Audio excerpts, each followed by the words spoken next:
Live tonight on American Zombie. Like, say what's up to everybody. Seeker Consciousness, what's up, brother? Let's go. These zombie editions are fire, bro. Thank you, man. I appreciate that, brother. I got the link pinned to the top of the chat. Yeah, man. Schoolhouse zombies. That's the topic, man. We got a lot of people that went to school to get a college degree that end up just being zombified, that think they're smart. It's one thing to know that you're not really smart, but it's a whole different thing to think you're smart and not be that smart.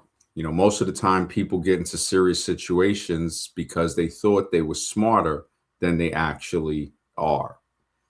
The Laws of Stupidity, written by Cipolla, and also Bonhoeffer pioneered it with when he was in a concentration camp in Germany. It was sad because the guy was seemed like a very honest individual that noticed how the laws of stupidity are real. There's more stupid people than we could determine. That we would basically, that's the first law.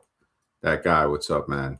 Yeah, the first law of stupidity is we underestimate the amount of stupid people they are. The schoolhouse zombies, everybody that goes through that ritual of getting the degree, again, another ritual, wearing the robe and the hat and all of these other types of things to be said, the valedictorian, whatever the hell they want to call it. It's sad. It's really sad, man, when I think about it. It just really, really, um, it makes me wonder how we have a society of so-called educated people that don't have common sense. The schoolhouse zombie. We see children today in school. Teachers are saying that they can't read. A lot of people can't write cursive. So in other words, they can't read it basically or write it. And a lot of older documents, even though I think they're still full of crap, are written in cursive. People sign their names in cursive, but signing your name is becoming obsolete with the electronic signature. I remember there used to be a pad that you could sign on electronically, and it would detect the pressure, the certain points of how you put pressure on it to prevent forgery. But all of that is going to be gone for the fingerprint. The fingerprint even is going to be obsolete before it even comes into existence, because they're going to do the retina scan and eventually the brainwave scan. They already have machines that watch the way you walk, the gait, the stride, in other words, of how a person walks. So even in disguise, it's going to be hard. I mean, I guess this is all brought about by people that have been evading the system for decades. And credit to them. Credit to them. But, there could be a silent revolution going on that we don't know about, that exists. And, I wonder if there was slave revolts that were never ended, that have lived in secret and had their own hidden communities, to where this electronic monster of surveillance that we see created today, it basically just seeks to enslave everyone. And the people that think they built this country, all they really did was provided a better cage for everybody, their own children, to be put into. And that's where we have, again, the person who is not as smart as they think they are. They think that, oh, we're building this thing for us and not them. And people know what I mean by that. We see the problem that goes on throughout society with the differences that people can't get over and most likely won't. But everybody's getting their clock cleaned, man. The government, the mind control, the restrictor of the mentality, governmente, just it has no preference. Don't care who you are. It will put you in line on the plantation. The schoolhouse zombie, when we see them, they go to school, some to become zombie teachers to continue the cycle of basically. I remember one teacher told me, he said, school is a cemetery of the mind. And he got he was fired from his teaching job, but a lady ended up getting it back for him because there was like a teachers union and stuff. Very hard to file to do something with the teachers union. There was a guy, I mean, you have even teachers that do these things to children, sexual things, and even those people don't even get much time. It's just horrific. Sending your kid to school, people already know what happened at Penn State. They had a statue of the guy that was violating the young boys, right? The country's built on that. When you got the guy that's in office is supposedly on the Epstein file list, that should tell you a lot. And then Biden before him, what was he? Creepy Joe, sniffing young people's hair and stuff like that, and like basically creep. I mean, yeah, it was Creepy Joe. I mean, that's a creepy dude. That's a creepy dude.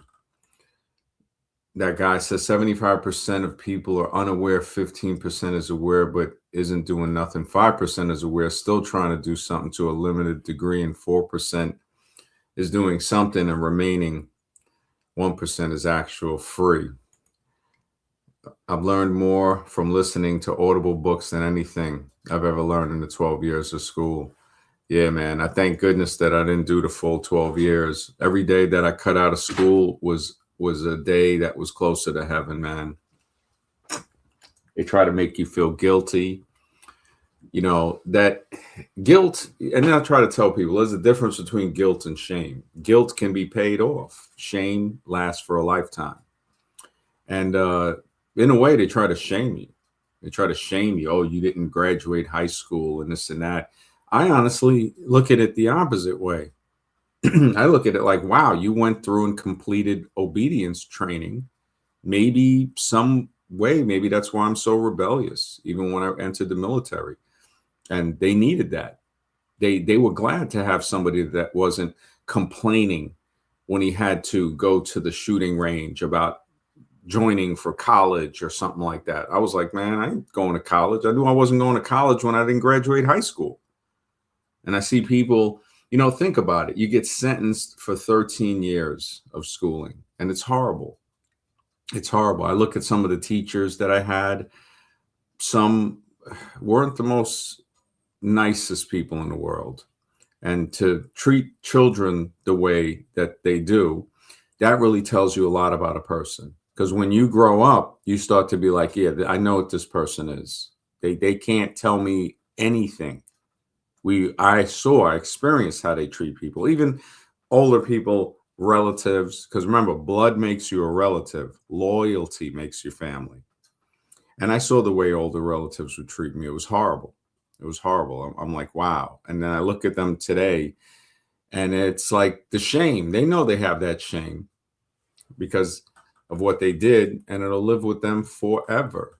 Forever. It'll always be there, man. The schoolhouse zombie is one of the zombies in the zombie spectrum that is cunning, that is always trying to tell you that because they have something written on a piece of paper that they're smarter than other people. Now, some people that have degrees are genuinely smart. I will admit that. There are people who are in positions that they earned it. They studied, thank goodness, surgeons and stuff like that studied. The problem is we got a lot of failures in those industries, more than the good people. So we see this imbalance in the force, so to speak. And when I look at it, it really it causes problems in society that require massive amounts of policing.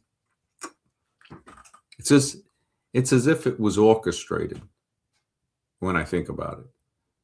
Now, they say in statistics that the undergraduates' IQs, even though we know the IQ, the idiot quiz, does not measure intelligence, the so-called intelligent quotient IQ test is, again, stupidity is Second law of stupidity. First law is we underestimate the amount of stupid people. Second law is that stupidity is independent of every other characteristic. So a person can come out of college with a degree in anything and still be stupid because stupidity is independent of any other factor. So this is something to remember, where look at the people, and once you understand the second law of stupidity, you kind of free yourself from the so-called professors, the high priest, as we know them as, of the universities. These are the high priest of evolution, the cardinals and bishops that pray to the invisible pope named Charles Darwin, praying for the missing link to come, their Messiah. And sometimes they'll go to their cathedral, the Museum of Natural History, which I call the Museum of Naturally His Story, basically. That guy says, I remember this physical education coach named Locher. He was weird, always wearing booty shorts, saying suggestive, questionable stuff to teenage. Yeah, he might have been Penn Stating, man. He might have, because you remember Penn State, they had a statue of that guy. Statue of the guy with Penn State. And then they found out he was doing things, right? They found out he was doing things. They had to take the statue down, just like all these other statues we got. I don't think they should take them down and destroy them. These things need to be in the museum so we can remember the mistakes, learn from them, so we don't repeat them, to show people the ignorance. But I think whatever it is that runs society tries to hide that ignorance. We really need museums to put all this stuff in. I mean, if you didn't, you wouldn't have half of the stuff that was in Egypt. You'd have nutcase religious zealots crushing all of that stuff. We already see the magnificent works of art that have had parts of it chiseled off and broken. It's just barbaric, man. It's barbaric to do something like that, to destroy. You know, these are the same type of people that would burn the Library of Alexandria and other libraries, saying it's blasphemy or against what they so-called believe in. Belief, man, belief is belief is dangerous. Belief is dangerous because belief puts a mask on the face of reality to where you're not going to see the true face because of the belief. Most people can't see past their belief. When they start to think, it suspends the belief. So thinking suspends belief in the same manner that belief suspends thinking. So if you're believing something, you're not thinking. When you start to think, the belief will be suspended for a moment and you'll say, you know what? I don't think we should do certain things to people while reading a religious book. You know, you say, wait a minute, I don't think that's right. Now you're thinking. But if you don't think, right, and you believe, the belief is going to suspend the thinking. And that's when you get people saying the book said this and that's what they got to do, because they're not thinking at that point. Belief has suspended thinking. If they start to think, it'll suspend the belief. So these are two things that don't work together. It's good to know this, because we could say, man, am I just believing something? And this works for everything.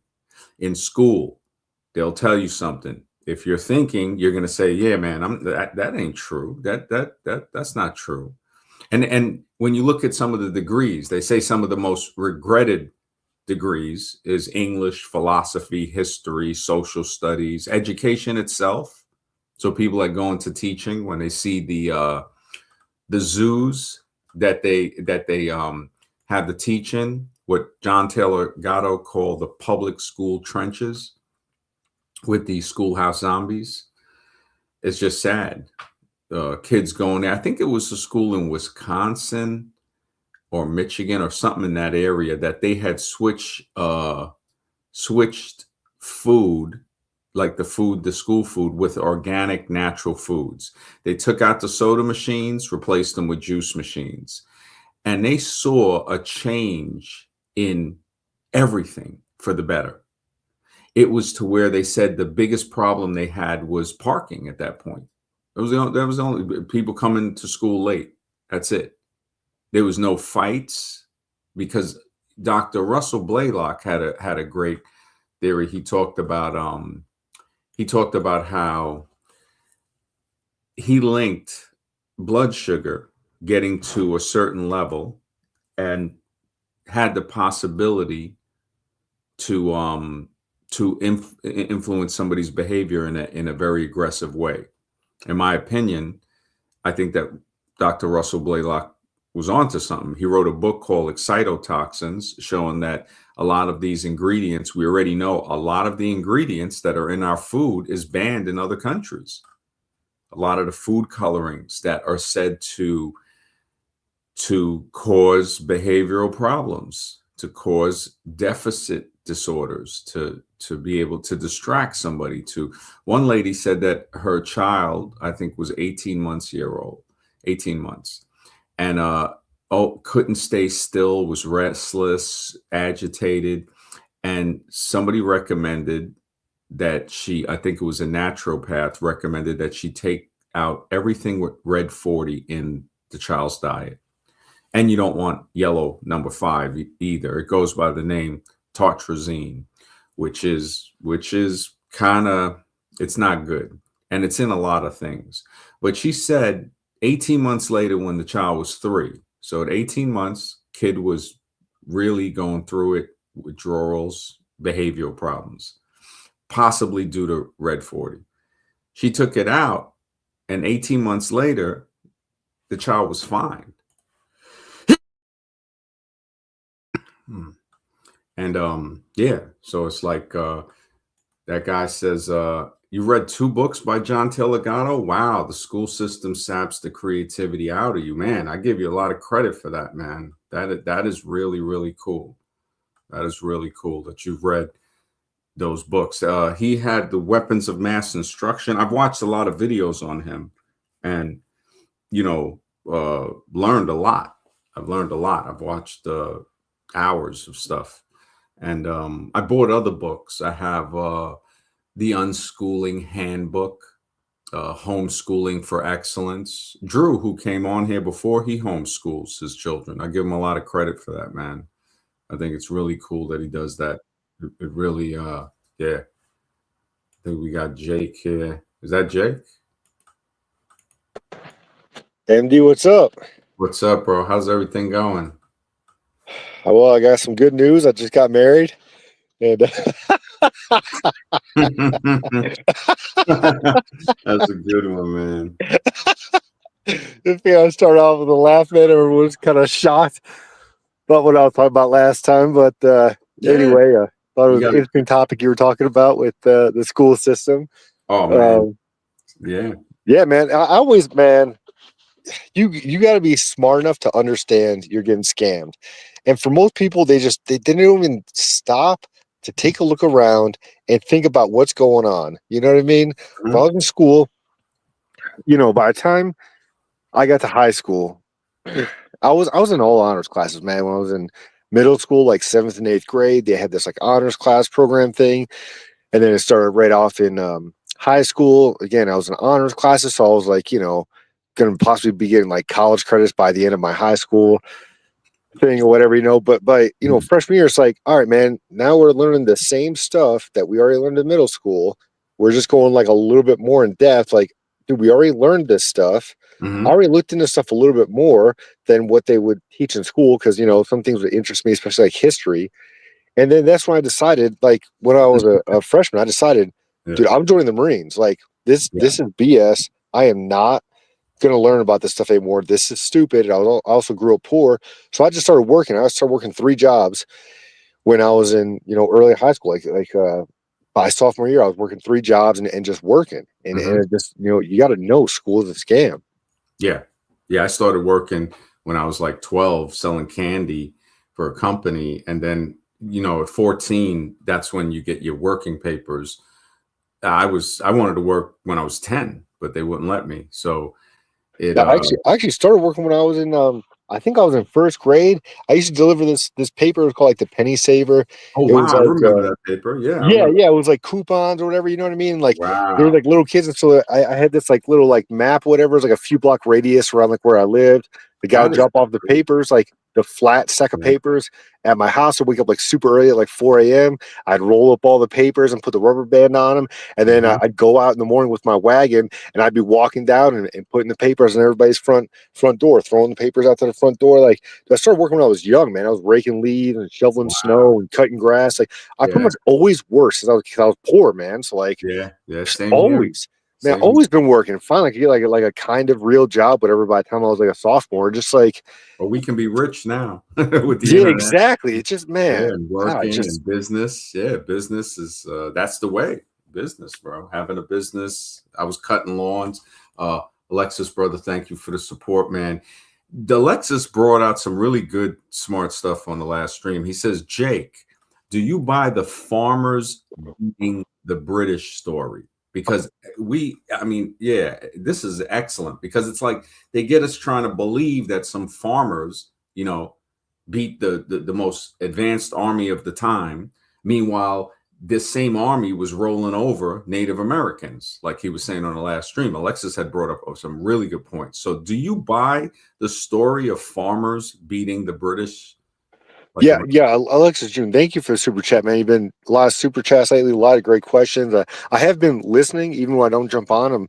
Sometimes I'm busy doing stuff for work or This was whatever. a I'm really good listening. point. Yeah, when he brought this stuff up, man, I already had suspicions like, okay, you really think America won the Revolutionary War? It just doesn't make sense. Just like World War II. I don't think, I think it's all, I mean, this is basically Naziville over here, that this is the Fourth Reich or something. The same thing, yeah. And Russia took half of them, Operation Paperclip, and America took the other half. It's like, to and say, they say we think we got good ones. They say Russia really got the best ones, but I don't even know if it's Russia taking the best scientists. If the Germans won and made it seem like we won, because if it was an open win, Americans would still be probably rebellious. But to think that the smartest way to do it is say, no, you won. yep. We're going to start a thing called NASA. And yeah, okay, everybody there is going to be from Germany, but they're working for you guys. They're working for you guys. Yeah. And then for some reason, the German population exploded in the country of Argentina randomly after World War II. Italian too. A lot of Italian war criminals. And also there was three groups that were over there. When I went to South America, a lot of them were there. But Alexis wants to know specifically with the American Revolution farmer. I used to always think, oh man, that's such a badass story. Americans just with pitchforks and homemade rifles or homemade, things. I don't know if we can say that, but homemade things that people use like in wars. Basically, and get this, Alexis had to go and he said Native American warriors, the British and them were rolling over them, but these farmers, magically, hey, America. Alexis, brother, thank you for the support, man. He says, Jake, when you were deployed and fighting these Afghanistan farmers, were they a match for you? No, the only thing they could do is get some pop shots off when we get into like a bottleneck area, like when we go through like a valley, like in between cliffs, it's like a choke point. They'll get some pop shots off, and then they a lot of times they even just drop their weapons, drop their pea shooters and run because was it like rocks. Did anybody throw rocks or no? Yeah, actually, dude. Actually, these kids would whip rocks with like these slings, kind of like David and Goliath or whatever. You know how they would whip the slings around and like whip the rocks. These kids could whip rocks so hard, and there were so many kids. Sometimes there used to be this place we used to call it Disneyland. Actually, we were rolling through this place in Afghanistan because. It'd be like a choke point area, and the kids would just sling rocks, and some of them would actually splinter the bulletproof windows that we had. So I heard sling them, man. Yeah, I heard those slinging rocks like with the sheep herders. Man, they'll off a person. Yeah, they'll. If that hit you in the head and you're not wearing a helmet or something, for sure. Probably even in the neck or something. I mean, it can really. Really, they have a guy that's got videos, and he does it. And it's like, holy, he whips it against like a cliff. And that, And now imagine there's like dozens of these kids all whipping these rocks. Oh, It sounded like machine gun fire, like hitting our whoa. vehicle. And we Yeah, couldn't return fire because like they're kids and they're rocks, you know what I mean? yeah, But they yeah. were legitimately damaging the bulletproof windows sometimes. Wow. Wow. But Alexis is making a good point, because yeah, he's saying like, all right, so you're saying there was definitely no match. So you know that okay, they're not a Oh, match. we could just roll over them, you Yeah, know. So it's like, exactly. yeah. So And the now, thing, okay, now let's switch the positions. That Americans, uh-huh, farmers versus the British redcoats. The uh-huh, most dominant elite army in the world at the time. yeah, Yeah, it's a good point. 'Cause I always thought it was a badass American story. Oh yeah, Americans were just so badass. We could do that, like realist. And then you watch the movie The Patriot, which is propaganda, right? Yes, mhm, this guy just so cool. He's behind that tree, and then he's got these rifles set up and everything. It's mhm. like, dude, okay, we knew the lay of the land, but is that giving you that much of an advantage? No, there is no way, man. I just now that he's bringing it up and really made me rethink things. Actually, those were great Yeah, super chats the yeah. last stream. It's an excellent question because from experience, I think what he's saying, on the other hand, with this question is that there's no way somebody could say later in history, say they change like a history book and they say, no, the Afghan, resistance farmers, drove the Americans out of Afghanistan. And we would say, what are Yeah, you crazy? If the and Americans there in their believe, history books, they probably put that in there. yeah, yeah. And people will believe that. So I guess Alexis, this is a very excellent way you put that. And thank you, brother. It really hits the point because it's saying, so you want me to believe farmers beat these people? Now I understand what that guy is saying about, without the Spanish, the British did win. That's what we're saying. I'm not saying, I'm right, but that guy, you already know this this is what we're told. The Spanish financed the American Revolution. Maybe they did. I still don't see them beating the British that easy. Like again, like the World War II thing. How, and I've always thought about this. How is it that the Germans lose World War II, which I don't think they did? Um, Next thing you know, they're producing the best cars in the world, the best commercial car in the world that a person can buy commercially, not a one of these, like higher, like these different companies that aren't commercial. Like you see them, but you know the difference between a commercial car, which is available to everyone. Mercedes-Benz is the best produced commercial car, and they say BMWs are like, if for driving long distances, they're people have a very, very strong preference for them. And then you have Toyota, Nissan, which I think was Datsun, and Honda. Three another amazing cars that also have luxury models. I think Toyota is Lexus, Nissan is Infinity, I think, and and and um and so we have Toyota, and Honda is Acura. Honda is Acura, but there's also Mazda. So I don't know. I forgot how Mazda fits in there, if that's Nissan. So Nissan might be Mazda. I got to look that up. But you look at the quality of the Japanese cars for the buck, unbeatable. Honda was like the best selling car in America. I remember for a while. Toyotas, people have those and they'd be lasting forever. So you have the two companies, and not only that, Japan would producing crazy electronics. So like Andrew Dice Clay had made a joke. He said, what did they drop in those bombs? Radios, like, transistors and stuff to where they, That's a good joke. yeah, it's a good joke. Today they go, oh man, what do and but yeah, he was hilarious. The Dice Man cometh. I remember that, man. He was Alexis says, I asked my friend who's a professor why America won against the British. He said, because they knew the land. Wait. The British, the ones who discovered the land, didn't know the layout. Oh, you were try. That's so true. And it's just like Jake said, you can know the land, and it still doesn't amount to just having a win. And the natives that have been, yes, way longer than the British and got ran over. Yeah, exactly. And the natives have been there way longer than the British, and they got yeah, exactly. You're talking about people who more than just they know the land so well that they know the tricks and the trade, like the currents of the rivers and the wind, and the time the wind blows this way and that.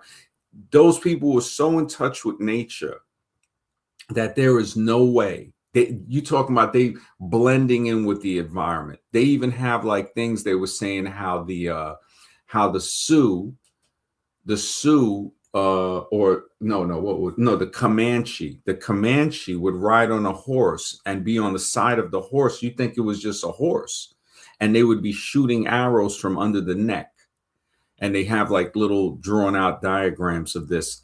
So somebody either introduced some serious technology. The British possibly had that, and just of course the victors are going to tell the story of history and his story basically. So this is where the thinking, where we're not being a schoolhouse zombie. We're saying, look, man, I'm not a schoolhouse zombie. When they telling me that this is crazy, you're telling me that these people, and that's an excellent point, Alex, that's an excellent point. The natives who flowed with the land were one with the land. That's a really makes a lot of sense. The natives who were one with the land, that flowed with it, got ran over. Now I can understand that they're not infallible, but I think it was a higher technology that, and I'm not saying laser guns or anything. I'm just saying when they try to say, oh, they beat them with just, the conquistadors beat them with just swords and like a single pistol or a rifle, definitely cannons is a serious thing. But these natives are going to understand how to do this type of warfare. Like in Quigley Down Under with Tom Selleck, they hired him from America because he had a longer range of anybody known with a rifle. I think it was about 900 meters accurately. And he had a special rifle, special rounds for it. And the guy was saying, the bad guy in Quigley in Australia, he was saying that, yeah, they know how to stay just outside of the rifle range somehow, because the Aborigines, straight spirit walking type of people. I mean, these people, like, you're talking like metaphysical on another level.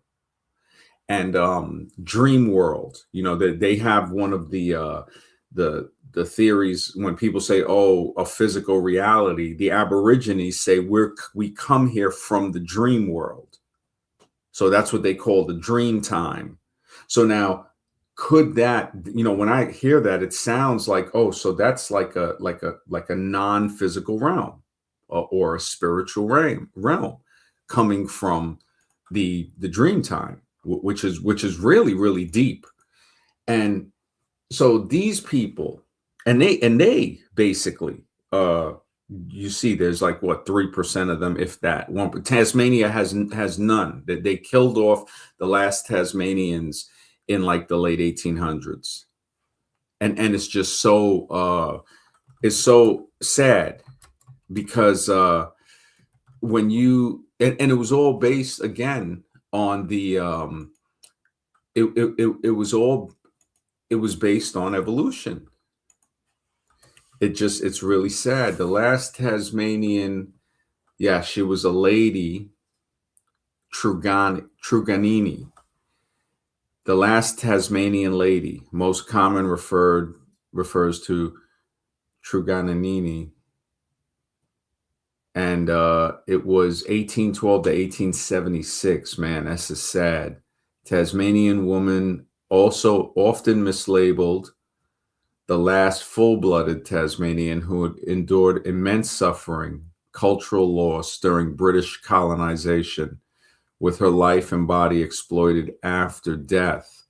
That's really sad, man. Ashes were finally scattered in 1976. So you're looking like 100 years later. That's very odd. 1876, and then 1976, they scatter her. Wow. MD, I was Yeah. oh, sorry, man. Can you hear me? Yeah, I hear you now. Oh, Yeah. sorry about that. I was texting earlier and then it kicked me off StreamYard, so I was away from the app. But anyway, hey, I was wondering, we jumped on because we were talking about schooling and like, man, like some people think it's like this big deal to like, oh, I graduated high school, or oh, I got a college degree. And Def- and yeah, man, I Oh, was Lieutenant Trans, man. What's up, bro? Thank you so much for the support, brother. It's good to see you. Lieutenant Trans is that name, bro. He says, Jake, do you still believe in your saying? Oh man. We can't say it on here. yeah, the acronym is Yeah. 100% true, man. It absolutely is. Oh my Unless goodness. unless some guy marries his high school girlfriend, they both have only been with each other. Like, I mean, that is the rare, less Wow. than 1% chance in America. But Wow. other than that, absolutely, it's true. Okay. Okay. All right.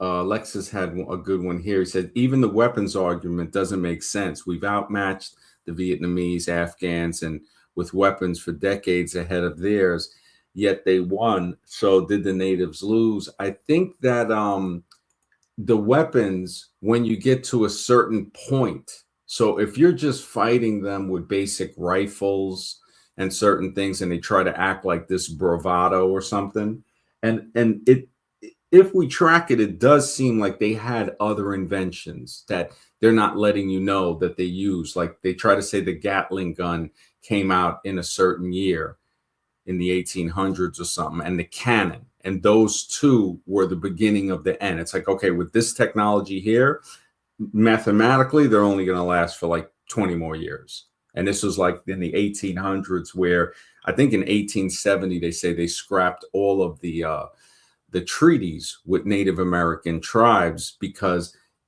of the whole evolution thing had an influence, in my opinion, on that because they started.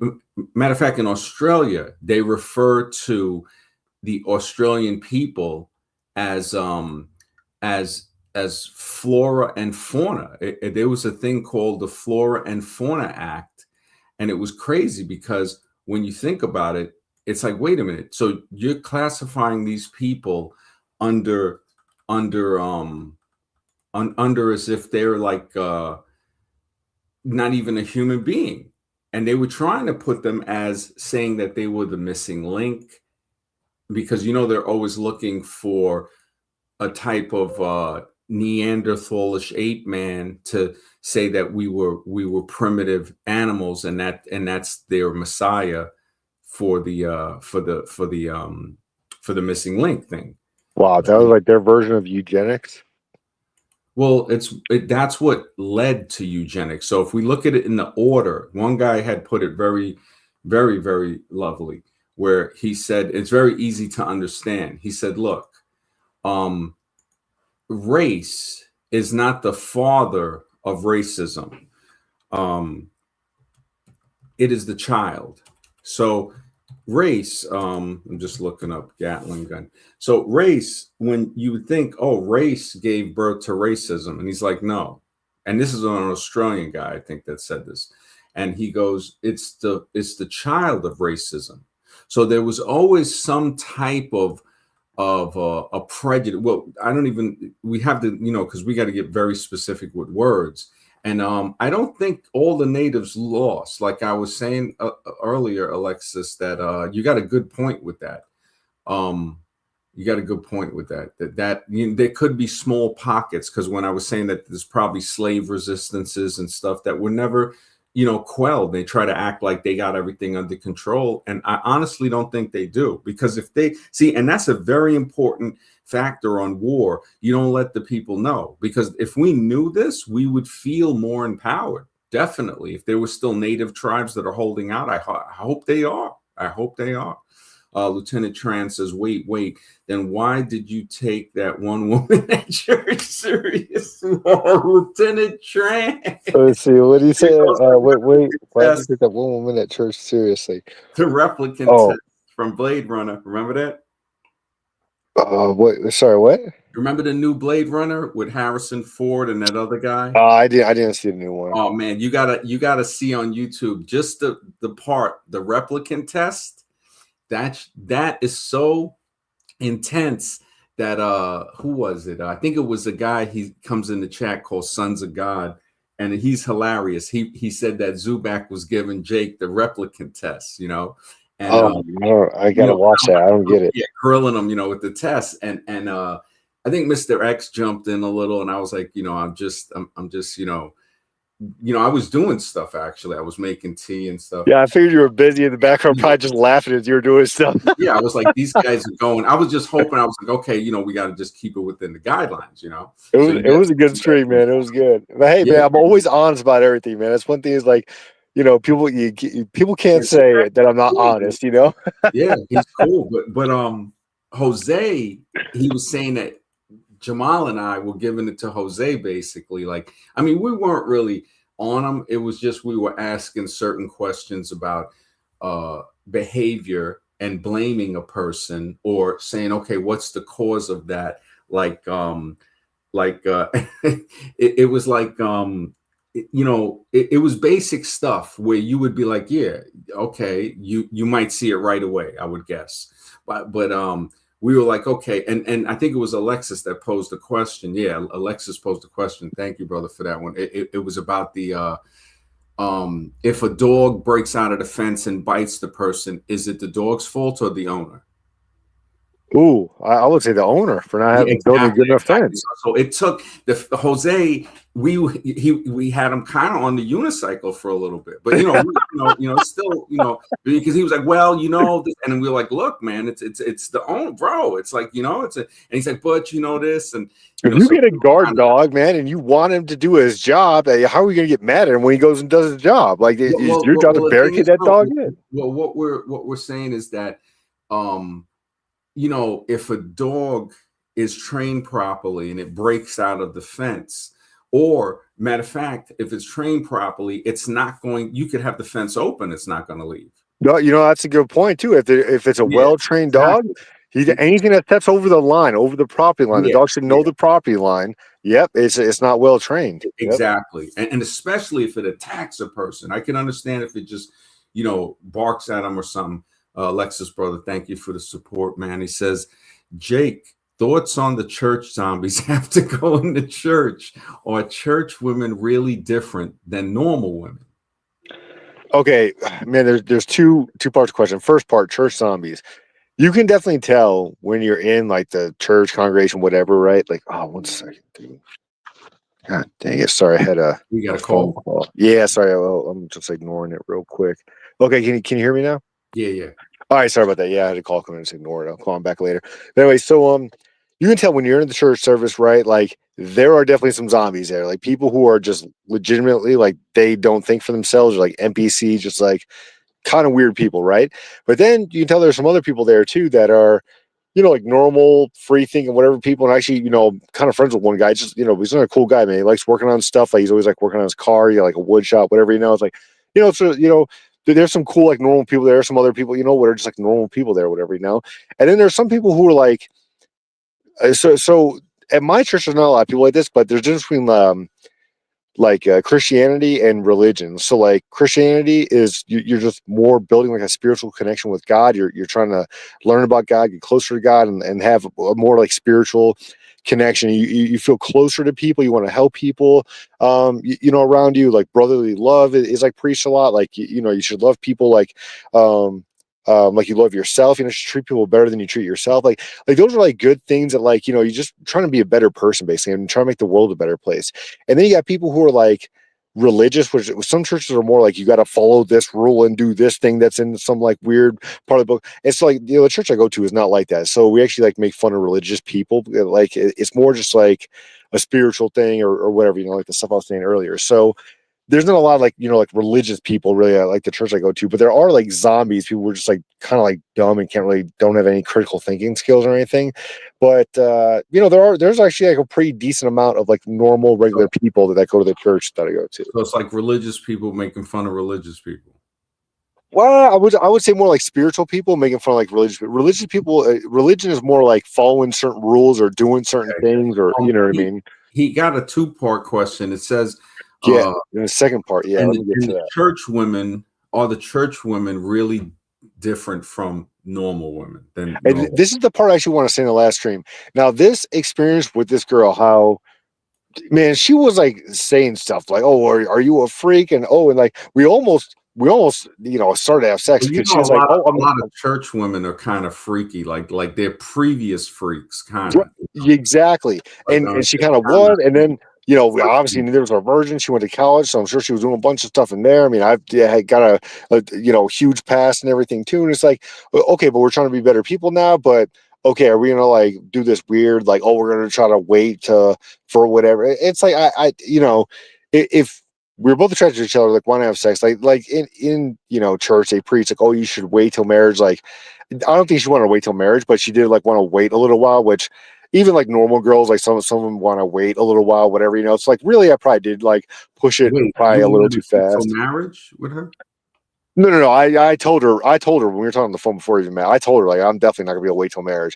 But I think she wanted. I think her goal was like to wait a month. Was like I'm just like. I said, well, I'll try, but I mean, I don't know if I'll make it a month. It was like so I kind of told her up front. You know what I mean? And I told her about my past, like I was a player, kind of whatever, and stuff. But anyway, so this experience with this girl though just kind of like showed me even like this church, whatever. It's like women always want to play games, man. They always have this agenda. They always have this like.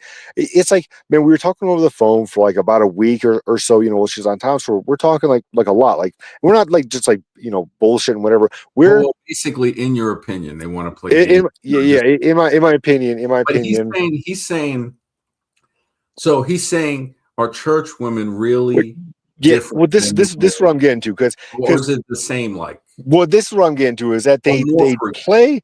play a game like they might be different and they might be serious. And the whole thing about like Christian dating, whatever, is you're supposed to be dating for the purpose of marriage, right? So I have been telling a lot of girls no lately because there are like girls in my church that legit just want to hook up with me. They're giving me the I want to blank you eyes, right? Like, and they definitely like I In definitely would church. hook up with So them. you tell me there's other girls that want to bang in church. Oh, I guarantee it, dude. That's the one thing I know. And one girl was actually pretty forward about it or whatever. And she's, 22, 23, something like that, year old. And I mean, she's in pretty good shape and everything like that. Like she looks decent. And my normal self, I definitely would have. But Your normal self. So you're not, well, Lieutenant Trans is my saying, old self. wait, he goes, wait, then why did you take that one at church seriously? He's saying, Lieutenant Trans, I think, is saying, and thank you, Lieutenant Trans, and thank you, Alexis, brother, that if you're saying the acronym is still valid for you, Right. Because then none of why these did women you are take, virgins. huh? Because none of these women are virgins. I mean, it's definitely still true. Okay. Now, But you're okay, now I'm you're hoping that okay. like they wanted But to be wait, like better people and have a better relationship, and there's a community that kind of like reinforces this. Realistically, man, like they're no different. Like, and even with this girl, I was saying like, okay, I just thought like this would be a good girl to a good girl to date, like a good match for me. Because we were really compatible with each other, we're both really attracted to each other. So to me, I'm like, this would be a good long-term relationship. Let's see where what it happened? Are goes. you guys still together? No. It didn't happen because we didn't hook up on the first night. She was mad that I wanted to hook up, and so even And though do you like still she go kind of wanted to too. do you still go to the church? I didn't meet this girl. I met this girl through like a friend of a friend, basically. But she was been going to church a lot, and it's a different church. It's not the same church. Oh, So, but we were both like, so you went to kind of taking church. church more seriously. All right, you started taking church more serious when you met her, or was it before you No, met no, just like the past few months, I've been taking church more seriously, her? and then Okay. she's been like taking church more seriously for the past like year and a half, about And or so. you just happened to meet up with her through a friend from the Exactly, and it's not through. It was actually through a work line. Actually, it's like Mhm. so. And then So you that's found actually out like, oh, you go to church. Oh, you go to church too. And then that's exactly, yeah. She, I mean, yeah. So the like client, the work client who like hooked us up, like she knew that, like she knew her from work. It was like Mhm. one of her coworkers, and she's like, "Oh, I think you guys would be a great match because like you guys are both like Christians, And so whatever. You guys seem like you you have never similar smashed, personality." or did you smash or no? No. So we talked, or she was out of town, right? This is over Thanksgiving. She was out of town for visiting family. So And this is the pretty one, the pretty one. Oh, she's gorgeous, absolutely gorgeous. Yeah. Okay. So anyway, so we were talking, right? So I got her, no, so she said, "Oh, is it okay if I ask her? And maybe you guys can exchange, I can exchange numbers for you guys. You guys can start talking, whatever." I said, "Oh, yeah, yeah, sure." She wanted to also, and then so anyway, so we talked for about a week. Like we talked on the phone like almost every day for like, sometimes we talked for like kind of long for about a week. Then we hang out in person. We texted, a couple pictures back and forth. We're both like saw eye to eye and everything. We both like, had actually enjoyed talking to each other over the phone for a while. And then, obviously texted a couple pictures back and forth, both really attracted to each other. And so I was like, oh man, it's going to be like a great thing, whatever. So it's not like, some of us like, well, let me go over it, so whatever. She invites me over, I go over there and like, so, we're making out stuff like that. And so here's the thing, dude, she was like getting onto me too and everything too. And then at one point she's like, I'm not on birth control. I was like, that's all right, I'll pull out. And so like, so we were about to have sex at that point, whatever. So so the thing is that she wanted to have sex too, but she was like disappointed that like, because we talked about like, she said she wanted to wait a little while, she didn't want to like hook up on the first night, whatever. I was like, all right, we'll just kind of like see how things go. I never like said I was gonna try hook up. I just said, hey, we'll see how things go. And she was obviously enjoying it. She's like, oh, you're a really good kisser, and like she was getting turned on. And then at one point, she was like trying to stop, like calling things down. She's like, oh, maybe I don't want to have sex first. I was like, oh, that's all right. And So we took how old is this? How old is this chick? She's 5 years younger than me. I'm mid-30s. She's 5 years younger than me. So You're she's what, like, 30? she's about to hit the big 3-0, about to hit it. And so, And you anyway, think so her saying about like she was saying like what she was acting like she was having so much fun kissing? Is that what you're saying?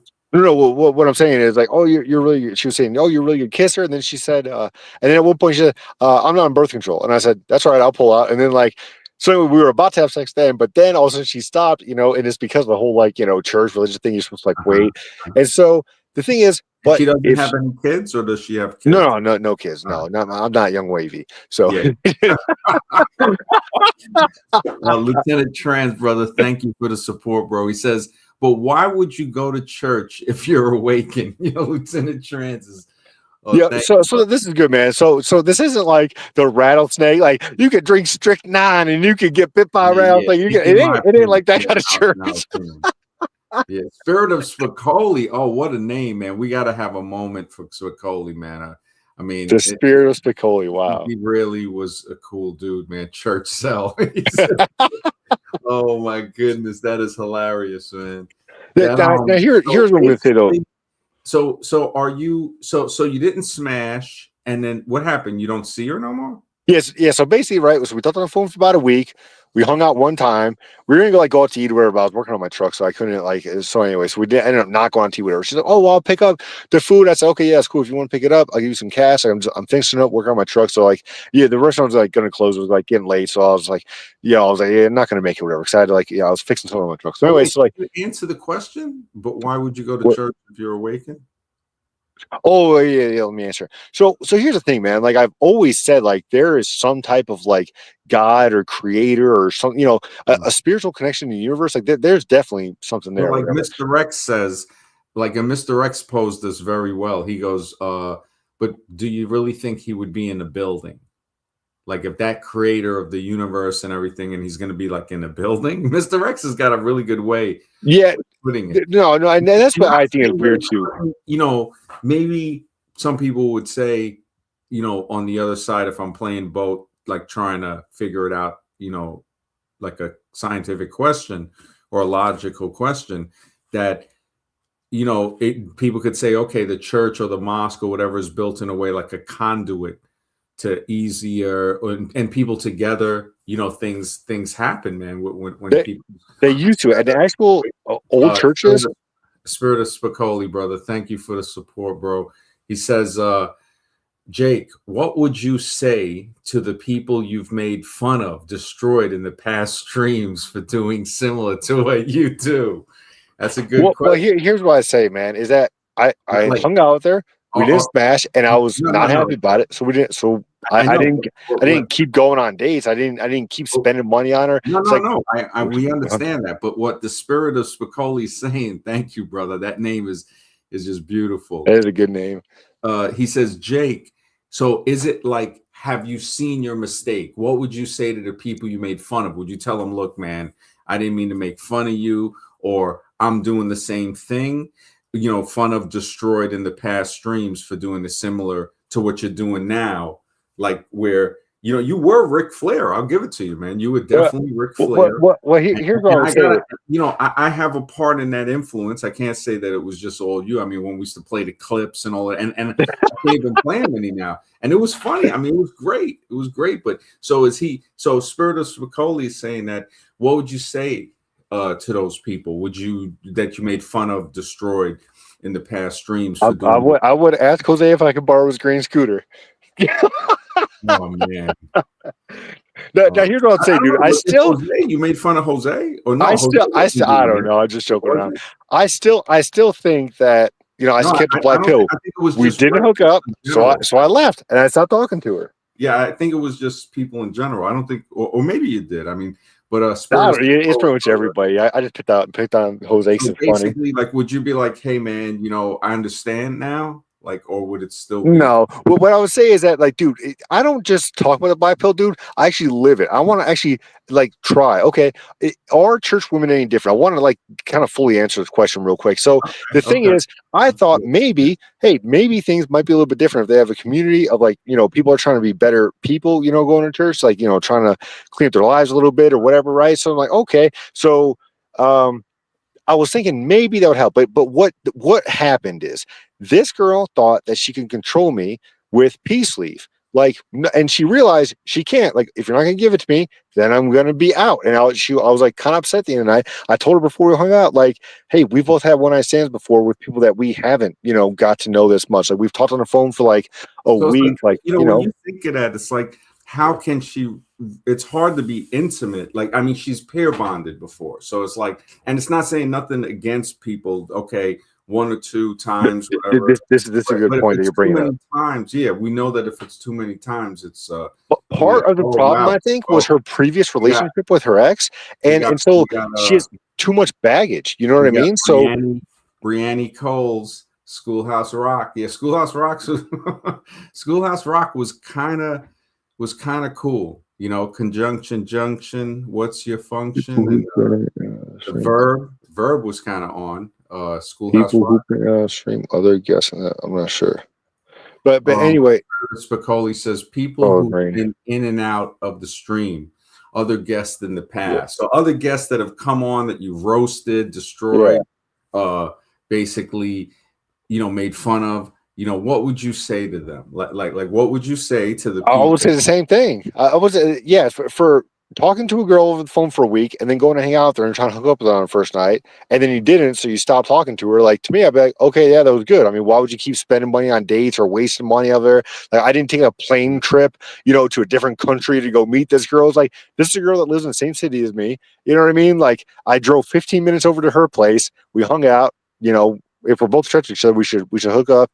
And I told her to her face, like, hey, if we both had one night stands before with people that we didn't even know, like we actually gotten to know each other for a while. We were introduced through like a mutual friend, kind of. So, if we're both attracted to each other, why wouldn't we hook up? So if she wants to like play these stupid games, basically, are church women different? No, because this woman was also trying to use peace leave to like manipulate me for some type of agenda or something. I think she realized like that she wasn't going to be able to do that because there's other girls that are interested in me. You know what I mean? So like maybe I want to start dating one of these other girls at church and maybe they don't care so much about this, like, oh, we got to wait or whatever. It's like, bro, this girl's giving me that I want to blank you eyes. It's just like, I'll All go right. there, hook up with her maybe, No, like we hear you. We I'm hear not you. playing games. You know what I mean? But Yeah. I've never made fun of a guy that was like, oh, he talked to a girl for a little bit over the phone, hung out with her, like didn't Well, take a I plane think trip, I don't nothing. think Like you're asking that I, specifically. I think I'm just Spirit. saying, I didn't like go against No, no, anything I've no, said no. before in the past. I'm not saying you did. I'm just Except for saying. the marriage, I did say I'm like 5% open to marriage before I was zero Well, percent. no, I he's did say asking. that. Well, I like to welcome Mr. X. Mr. X, what's up, bro? I know you.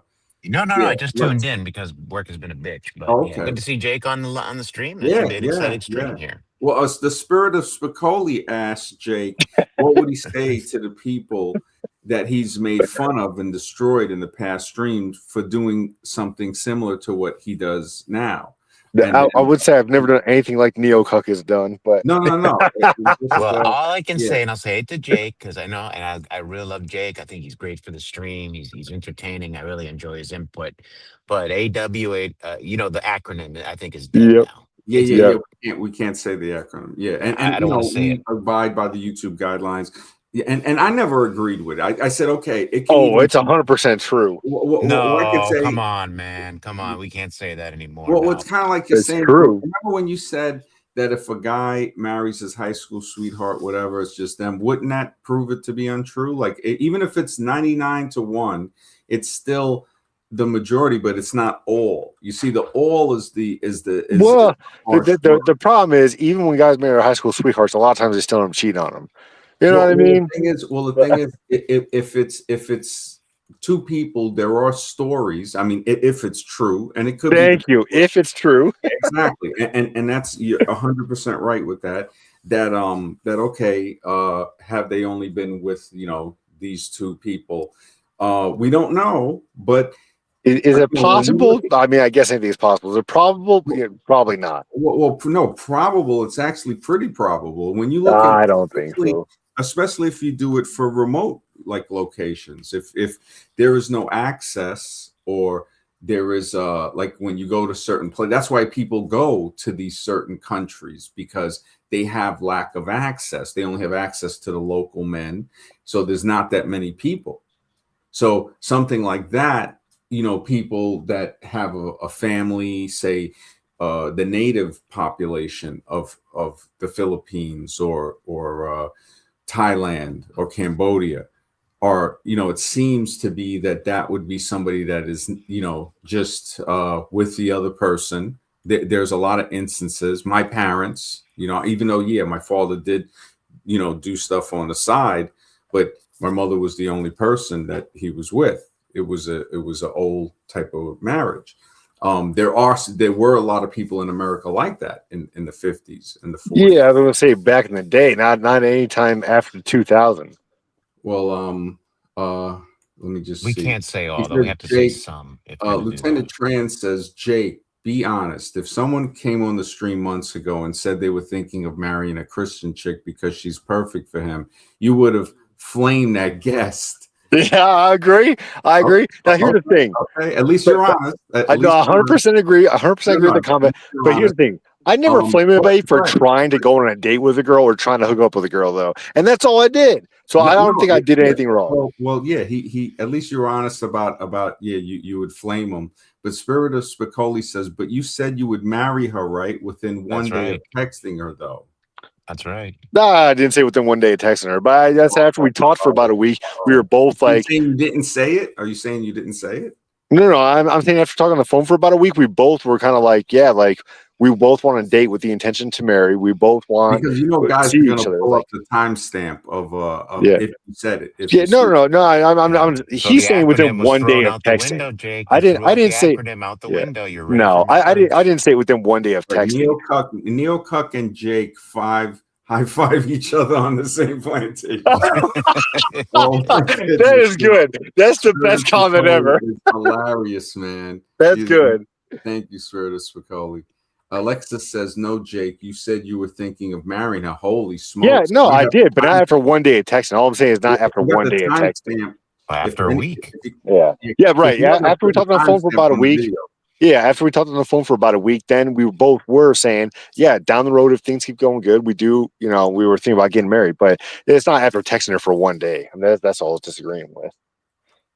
Spirit of Spicoli, brother, thank you for the support, bro. He says Jake is no longer the central spokesman of the acronym. He got exposed like the dating coaches. Oh man. Yo, these comments are good, man. These are good. I mean, this is a show we talk about so many different things. Yeah. And thank you, Spirit of Spicoli. Yeah, now, Zubak actually brought up a great comment. He said, so if this girl would have hooked up with you on the first date and kept things going, like, oh, everything is great, then she probably could have lured you in. And I'm like, yeah, I basically told her how to lure me in, and she still didn't do it. So, like, she did a bad job. Like, we didn't hook up. I told her I was not going to be happy about it if we didn't hook up on the first night, because we both had one night stands before. So, if we don't hook up, obviously we either are not attracted enough to each other, or we don't have the same sex drive. Like, I wouldn't see a relationship working out with a girl that I don't hook up with on the first night, especially we've both had one night stands before and like don't even know those people. So if we don't hook up on the first night, like, I don't even see how a relationship would work. And I told that to her. She still don't want to do it. Now, to me, Like, I Now, think she was trying to find a husband that she could manipulate. When's the last time you spoke with her? Yeah. After after that night we hung out, whatever, we like talked a little bit on the phone the next day, whatever. And I, say, oh, well, you left. You didn't even give me a hug. I gave you your jacket, and then you didn't give me a hug. I was like, oh, I didn't even remember. I guess I was kind of upset. And then so we talked a little bit the next day, and then like that was it. Then we just never hung out again. Never nothing. How long ago was that? I don't know, a couple weeks ago. Like 2, 3, 5. It was so whatever, like the week of like Thanksgiving is. She was out of town like that week for Thanksgiving, and then we hung out right after that. Like as soon as she got back into town, and then like that was it. We only hung out the one time. That was it. So the wound is still fresh. It's about a month. It's fine. And he would have you would have married. I'm not gonna lie. I do something about her sometimes. I'm like, dang, dude, I really like did. I was looking forward to like dating that girl. I really was. Because I've had good experiences with all the women I date. Whenever I date a woman, like we have sex every single day. So to me, it's like, oh man, I'm gonna have pussy on tap. This is gonna be awesome. Like, plus I actually enjoy talking with her. I enjoy hanging out with her. Like, we're gonna do some fun things together. You know, like to me, like, hey, I thought it'd be good. It's been a few years since I've been in a long-term relationship. I've been doing all these like little temporary things, or ex-girlfriends call me up, or little flings here and there. It's like, hey, so I was looking for. Hey, this might be nice to be, dating a girl, but it didn't work out. She wants to, play games of sex. All right, well, that ain't me. And I left, and that was it. She's like, you left, you just took your jacket, and you didn't give me a hug goodbye. I was like, well, told you I wasn't going to be happy about it if we didn't have sex. So, it's like you obviously wanted to, and then all of a sudden you want to stop and you want to play games. I'm like, well, I'm not in for it. I'm not into these stupid games. I'd like to thank all women are winners. Thank you, brother, for the support. I appreciate that, man. Thank you. If Jose was here, you'd say all women are wonderful. Oh yeah. Thank you, brother. Yeah, that and he's got the avatar. The avatar is hilarious. Let me see. Let me zoom in. Jake's face on fire. Holy shit! That's Jake's a wicked face on avatar. fire. Oh, it's a heart. Smiley face with like it's burning. The hair is fire. That is good, man. I like that avatar. That's better than Jake Adderall Addict. That's even better. Yeah. The Adderall one is good too. The Adderall, but this one, all women are winners. Hey, I will say, I never made fun of a guy who talked to a girl for 1 week, hung out with her, they didn't hook up, and then they just stopped. He drove 15 minutes to go see her over to her place. They didn't hook up, and then he said, all right, well, screw this then. Like, I don't think I've ever made fun of a guy for doing that before. You would have made fun of him if you wanted to marry her after hooking up. Yeah. I said maybe if things go good a year down the road, but I know like things aren't going to go good for that long. Spiritus Spicoli said all the haters like Koala is going to have a field day with this one. Yeah, man. I can't wait to see Koala stream. Yeah, man. That streams anymore. Koala stopped, didn't he? He disappeared. Yeah, but he's like behind toilet paper stream. He's with toilet paper. Yeah, definitely toilet. John. Look at that face. John Oz, the J. I got to see how to say this properly. Is that an I? I-H.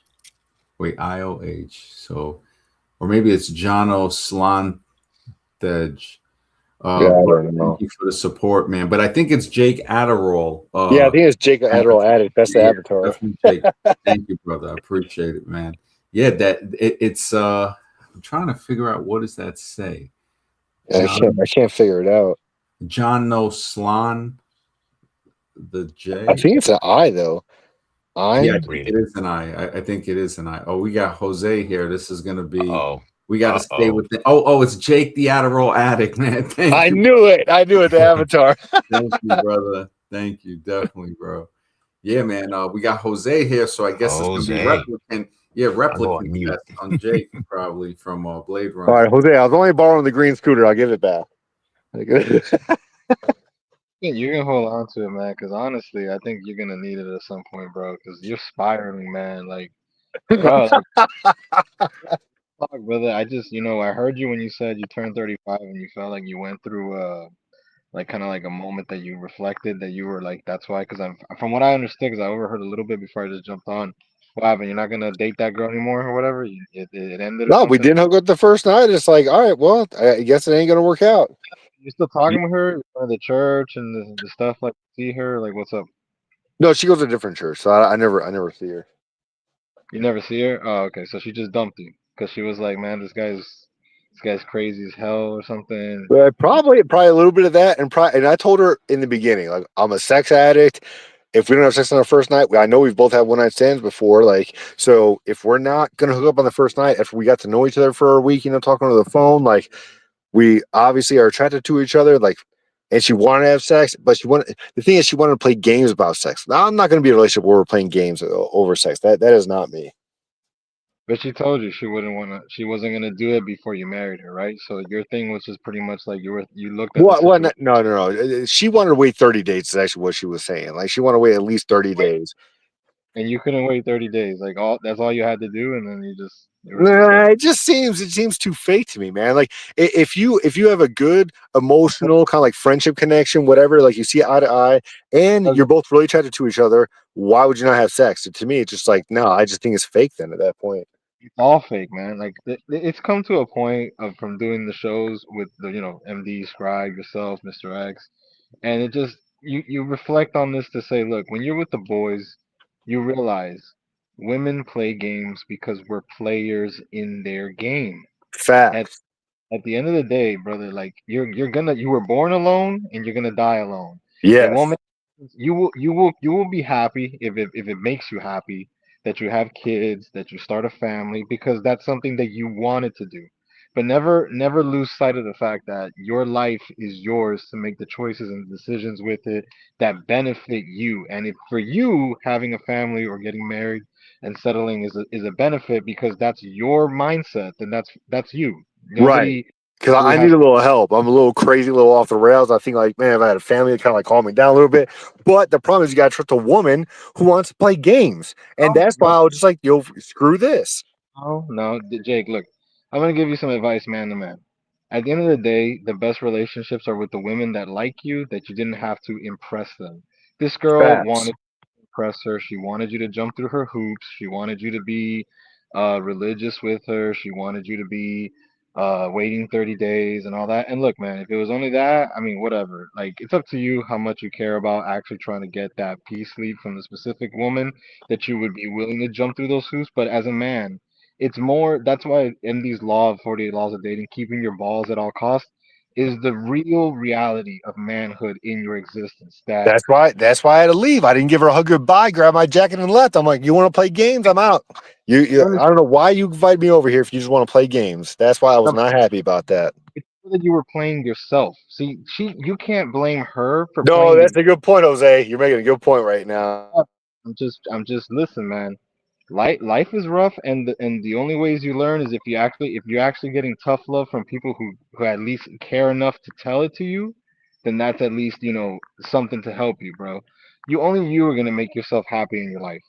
And as much as you were like, hey, you want to have a relationship and all that stuff, like, do you really though, man? There's so much of a sacrifice in your life to be in a relationship because it's less freedom of your time. That's a It's fact. it's commitment emotionally because and a lot of shows never bring that up, but obviously, right, women don't ever reflect on that when they tell their side of the story, is that, oh, he feels things too, like we as men have emotions as well. And the thing is that unless you're actually having therapy like we do here on the shows with the rest of the boys, you're gonna wonder sometimes, like, am I going crazy? Am I not like doing the right thing? Is it like, no, man, you're a human being like everybody, and some days you feel like, hey, you might not know where your life is going, but guess what? It's everybody's life is going the same way, to death. There is no, I'm gonna have a better existence when I get older because I had the family. That's a choice. The reality is you have to be just comfortable with, look, I lived life, I did the things I wanted. If having a family was one of them, then great. And if not, that's okay too. You keep moving forward because guys who are single, they get to move around way more than a guy who's got a kid that he has to raise, or multiple kids, and drama from the child's mothers, right? Or like if you have multiple baby mamas. Yo, it's an awesome super sticker, man. Jake the Church Zombie. Love it. Thank you, man. Thanks, Jake. Jake the third, the church zombie is hilarious, man. He could have. Yo, So Jose, you're preaching, man. Though, but I completely agree with everything you're saying, man. Like, and for me, if a woman wants to play games of sex, I could never be in a relationship like that. And I even told her this. I said, it just to me, when women use like sex as a weapon or sex as like a punishment or something like that, it's like. Sex should just be part of a normal, healthy relationship. Even if we're mad at each other, my ex-girlfriends I've been in long-term relationships with, we would still have sex with each other. We're extremely attracted to each other. We both want to have sex. We can go back, and sometimes we'll go back to being mad at each other. Usually, though, you have makeup sex and you just like, oh, whatever. You just like forget about whatever you're mad about. Sometimes, though, like, we'll still be mad about whatever we're mad about until we figure out some kind of compromise to come to. But sex should never be a game or something like hold over each other's head. Did you ever go to church with her? No, we were, planning on eventually, going to church together. But no, we just, she got back in town. We hung out the next day that she got back in town, and then that was it. I mean, that's what happened, and I left. Not even giving her a hug goodbye, nothing. I grabbed my jacket and left. Okay, Jake the church zombie. Thank you, brother. Spiritus Spicoli, bro. Thank you, brother, for the support. He says, if God was real, does it change the fact that the acronym is any less true? Meeting women at church is no different than meeting her anywhere else. So, and yes, I agree with that statement, man. And the acronym is definitely true. And I agree that, church women are still playing games. They're just playing a different game. They're putting on a better facade is all they're doing. But Jake, you were ready to marry a W. You were ready to marry a W, right? Yeah, basically. Well, that's what I'm saying. You can't find a virgin in America. I mean, that ain't gonna happen. No, that you would have married a W. You admit that, exactly. right? If it worked out, and that's what I'm saying. That was one of the things I said in the earlier stream is that you have to make a sacrifice if you want to have a family in America, right? Obviously, just admit you would have married a W. Just admit. Oh, facts. Okay, see, facts. I have no problem with that. As long as you admit that you would be more than willing to marry that's what I'm saying. If you want a family in America, you have to. I mean, there's no way around it. And even if you don't actually marry her, but child support payments are bigger than alimony payments. So it doesn't matter if you actually get married or not. It doesn't matter. Once you have a kid with a woman, you're in the legal system. You know what I mean? So that's all that matters. Alimony is forever. That's the problem with alimony. Well, yeah. I mean, but still, child support payments for 20 years. I mean, that's not easy either, though. Not on that, right? Because I saw this on a short the other day when I was on YouTube.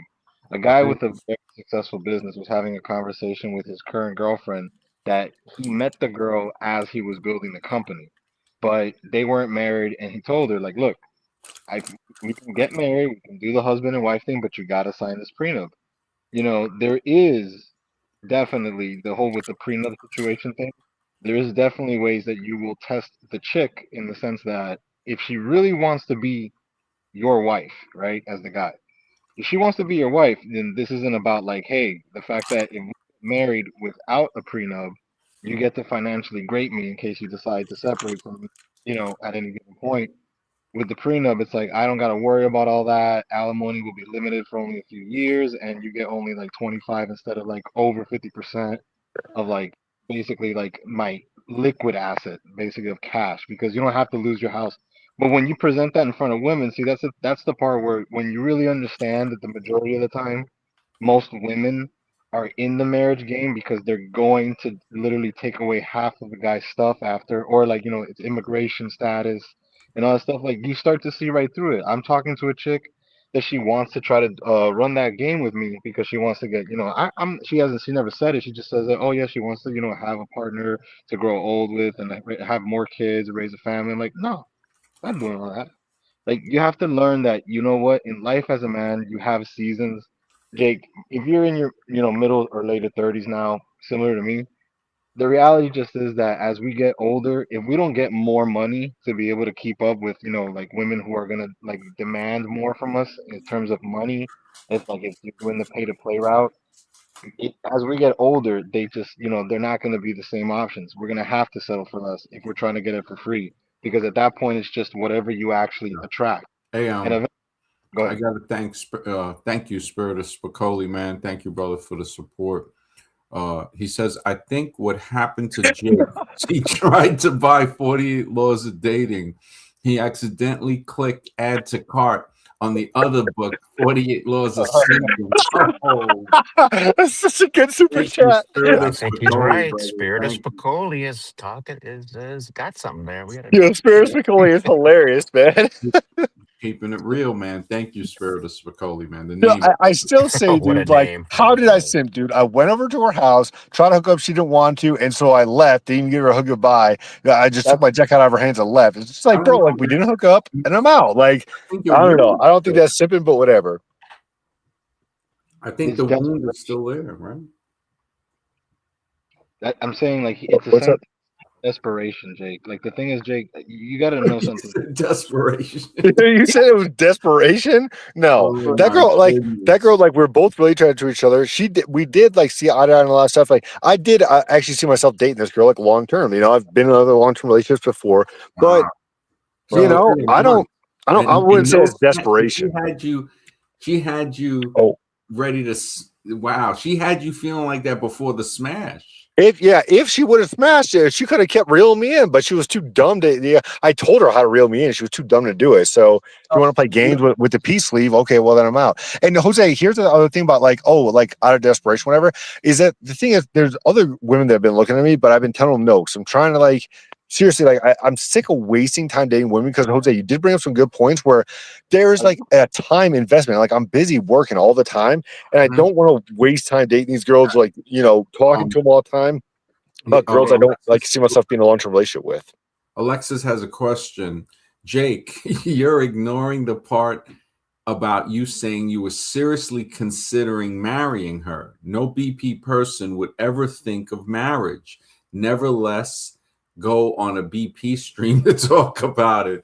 Alexis has It's a good comment. The reason why I was talking about marrying her is because if you're gonna have kids, like you might as well get married. And so, like one thing that has been, like I said, I hit my mid-30s, and I started thinking about it. I'm looking at guys, older guys. I'm just like, man, guys who I see that are like single, don't have kids, they don't seem very like happy or fulfilled in life. So I'm thinking, like, man, if I am gonna have kids, like I should do it sometime soon because like I'm already gonna be kind of an old dad. I think it was What's Belinda it? the comment saying that you've been in your mid-30s for like 10 years now or something else. Well, I mean, now I'm exactly in my mid-30s to kind of like give it away, but like, so before I would just say it like, when I was a little bit before then. But anyway, so now like, yeah. No, wait, hold on, Jake. Let me tell you something though, right?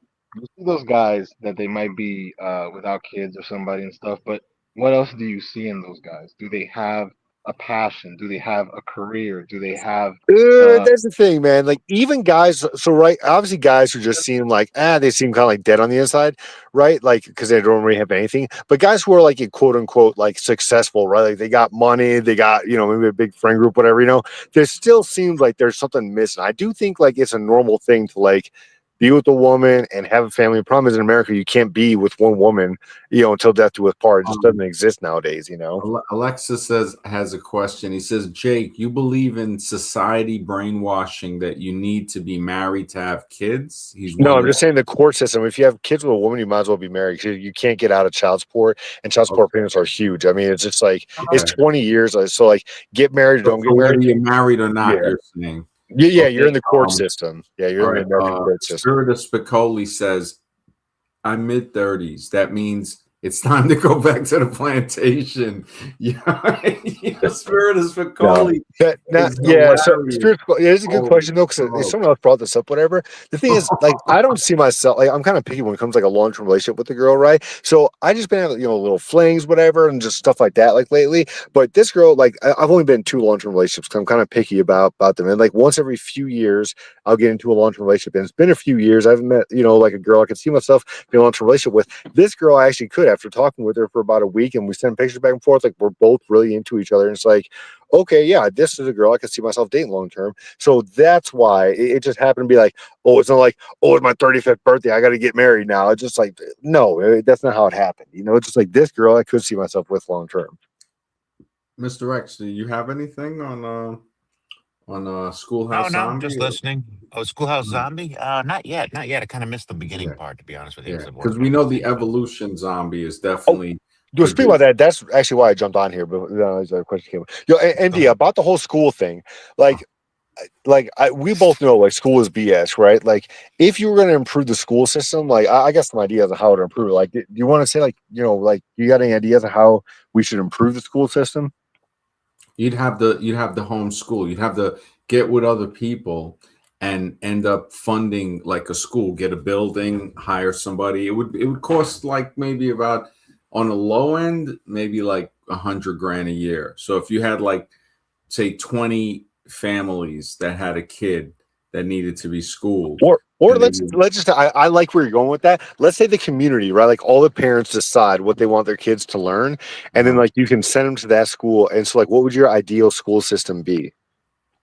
well, it would definitely have to be like a type of private school system or communal school system to where the community is based on it. So now, because how are you going to get funding? You know what I'm saying? Because that's the hardest part, to be able to. I don't think schools are taxed. I'd have to look into that, because I don't think, like when you see these university grounds and all of that, there's no way they could pay tax. Here's what I would say is that like let's just say like the community gets to pick like what type of school their kid wants to go to, and there's like different types of schools. Wherever like this community over here is sending their kids to, like this school, and they all agree on like the school system, and there's different school systems or whatever. But let's just say like you're like part of the community of like the school system. You and like all the parents agree on this. There's some funding from the government so that tax dollars actually go back to the community, like would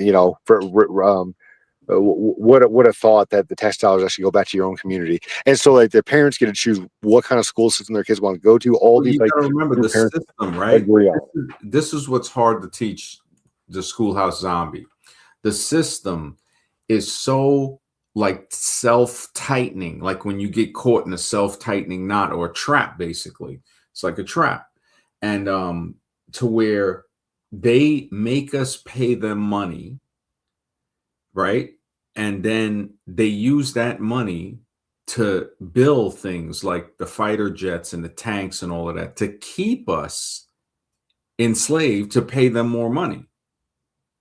And then, you have stuff like the police, you have all of these things. Now, in being in an unnatural society like we are, like the way, because it could be set up in a much more beautiful way, to where animals and people, and, it's more of a health conscious, but we have a dystopia, in my opinion, that it just has these storage units full of highly addictive processed food that causes health imbalances with people, in my opinion. I mean, when anybody, I agree with that for you sure. have that, and then you got the television screens, you got the music, you have the pollution from the basic automobile.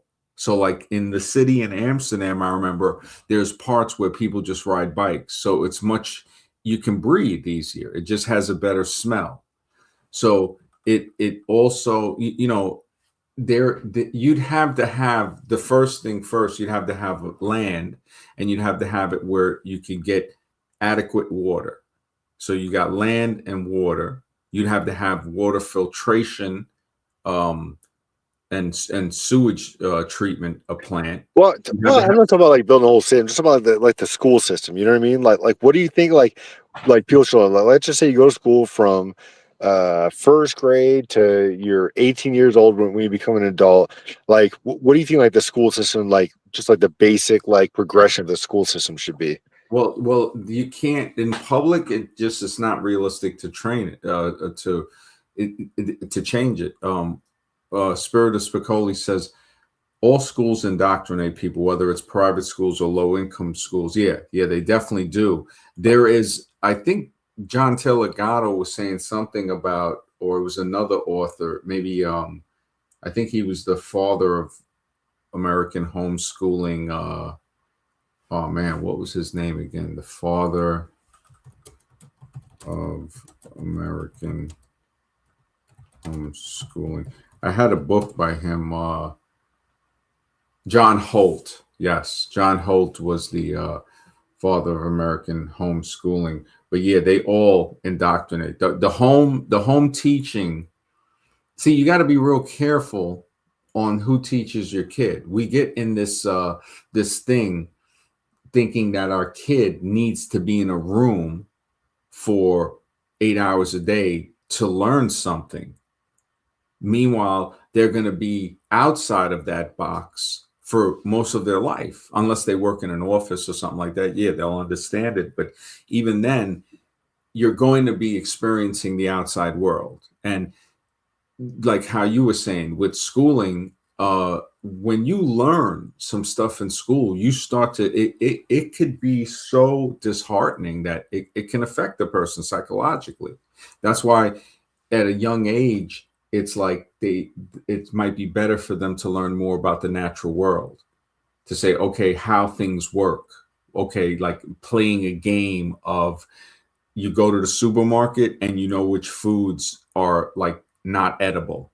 And you make, say, okay, you see these things, yeah, okay, we won't do that. Well, if the kid wants something, you show them how you make it at home so you know what's in the ingredients. And then the kid is naturally going to be curious. So the adult has to be able to answer almost any question, honestly, to say, and also psychologically smart sometimes, to say, look, because you want to teach the kid with every answer.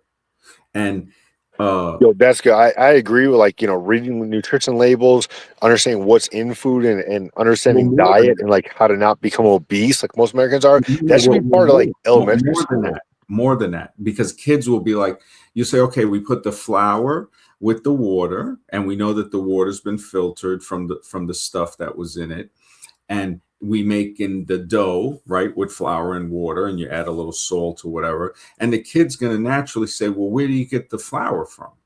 You say, well, they have to grow wheat. And why don't we grow wheat? So people can grow wheat and grind their own flour and stuff. So now, you start to know where everything comes from.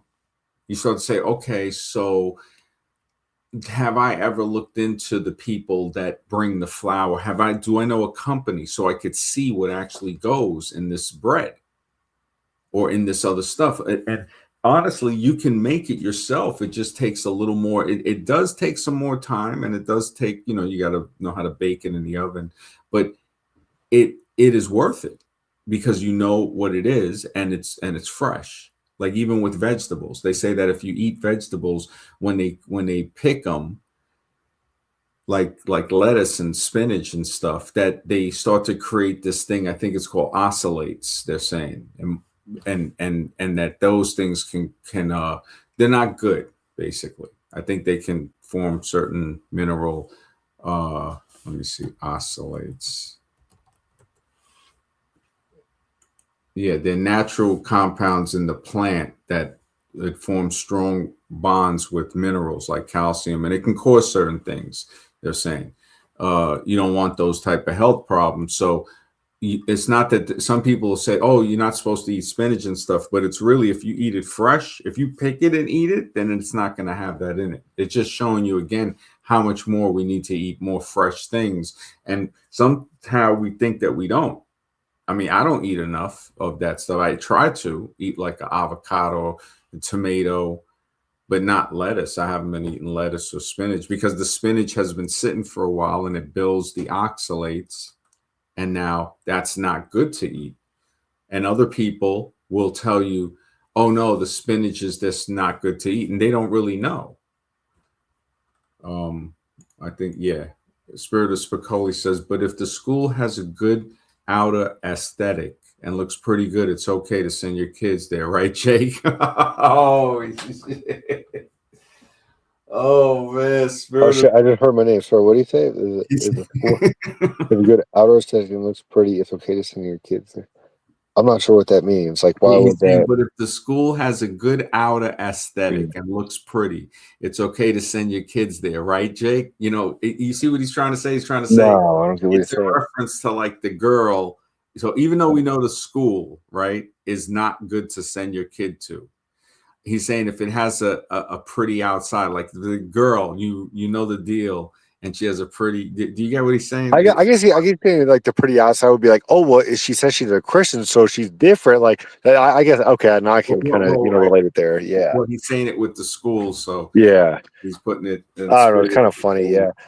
But man, here's what I'm saying. But I like what you're saying about like the food, man. Like you should like food is like you eat food every single day. It's one of the most important things, and like we really don't know much about food, and we should, no, I mean, most people probably don't even know that flour is from ground wheat, you know? Yeah, So, exactly. And this is important because there's other ingredients. And that's what makes it fun if the adult is willing to learn with the kid to say, okay, we're going to see now what this ingredient is. I think there's an ingredient, calcium propionate, in certain breads or wraps. And, yeah, the kid gets interested and says, well, what do we eat?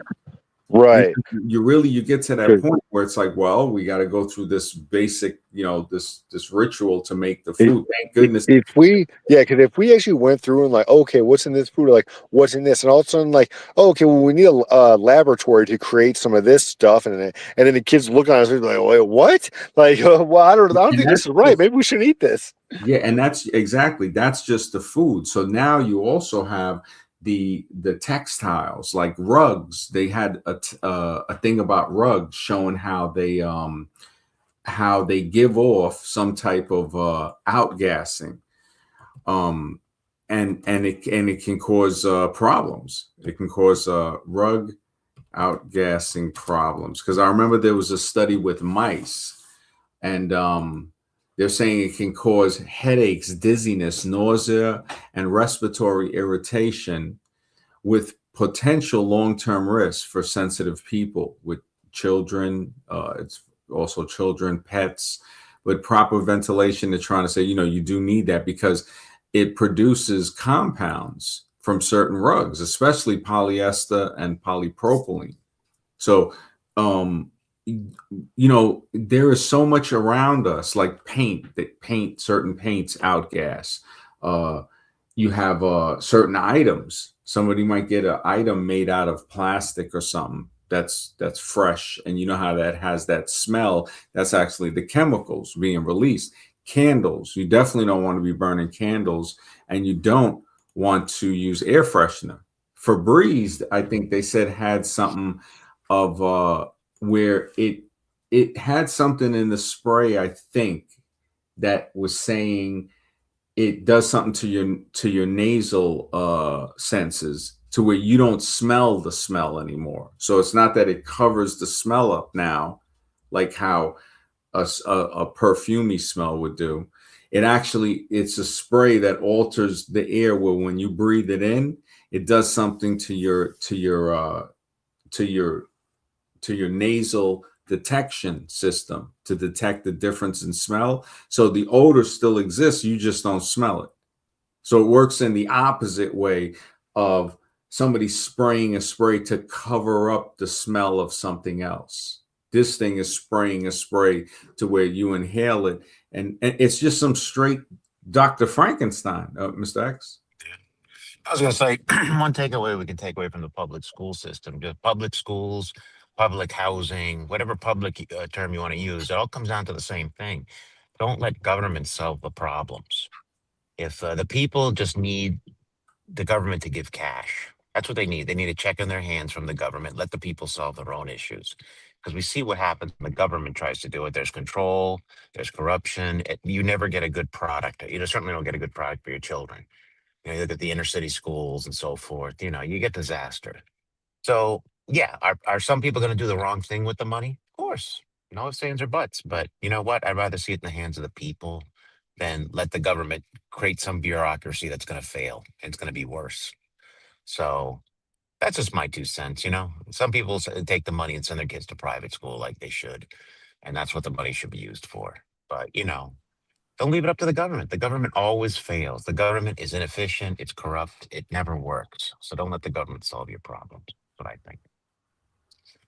Yeah, I think it was uh, Milton Friedman. I think he said, if you put the federal government in charge of the Sahara Desert, in 5 years, you'll have a shortage of sand. There you go. Yeah, just the government, man. It's crazy. And schoolhouse zombies are basically minions of the government. Not to say that everybody in government is corrupt. I mean, I would assume a lot, but the good people in there, yeah, it's hard for them to do anything. It's like you have good people in law enforcement, and it's like they can only do what they can because they're surrounded by so much corruption in there. it's crazy how I mean, the they school. spend so much money per student, but you know damn well the student's not seeing any of that money in his education. It's not Oh going to the yeah. student. It's just to justify the spending that are like contractors for the school. They get probably inflated deals, because they know the right people. And like say they'll go to somebody's uncle who's related to one of the congressmen or whoever the district is, the politician there. Yeah, we'll pay you X amount of dollars, much higher than you can imagine, for some renovation of the school. And he has no clue how to do it, but then he hires another company with illegals who will do it dirt cheap. You know what I'm saying? But he pockets the money. I mean, we saw the same thing with what was the name of that oil refining company in Iraq? I can't remember the name of it, but it was an oil refinery company. Well, I think That it was was their main. Halliburton I think so. Maybe it was or Halliburton. Halliburton. Halliburton. Yeah, Halliburton. They got a food contract to feed the soldiers. As an oil refining company, they were awarded the food contract to feed the soldiers. Now, That's crazy. right, hundreds of millions of dollars, and of course, they got some other person to do the actual delivery of the food. But do you think those soldiers were getting their money's worth out of what the taxpayer is paying? Heck, no. No different than the prisoner. They're probably tossing thousands of dollars to paint the cell of a prisoner. Prisoner's not seeing any of that money. Hmm. And we see it in all areas of corruption. Everybody's getting greased, and you can't avoid that. Just accept it, and accept it doesn't work. But they're making too much money, and the zombies don't see it, and they're just going to keep cheering and screaming for their favorite candidate like they're at a rock concert, like they're seeing, Elvis Presley or Ariana Grande, and they're going to be cheering and screaming, and yeah, there's nothing you can do, and they're going to get richer, and the people are going to get poorer. It is what it is. It's a perfect system for them. That's why they get so wealthy. They can tax us to death and get more wealthy. Hmm. Yeah, it's crazy. It really Like, is. I'm sure when you went to school, they spent a lot of money, taxpayer dollars, for you to go to school. But I'm guarantee you didn't see any of that money. Oh yeah, You probably work into the same old books with the scribbles and everything else in it. yeah. It was horrible. It was horrible. Hmm. The quality of the teachers was ridiculous. Alexis Yeah. says universities are funded by the government, even the private ones. Yeah, yeah. You got Mm, a good true. point. Look at all these college students who won't be able to get jobs, but they still have student loans. Yeah, Yeah. exactly, man. Hundreds That of thousands. yeah, and that's tough because AI, you look at some of the things that people are just now graduating the last year, and it's like hopefully it's something that that'll still be valid in a few years due to AI, Mhm. especially if it's some computer-based stuff that they were studying. I don't know. I don't know. I mean, Yeah. usually the Googles and the top places, they hire the people out of MIT and so forth. You know what I'm saying? It's a little bit Mhm. deceptive of how plentiful that job market is. Yeah. The Schoolhouse Zombie is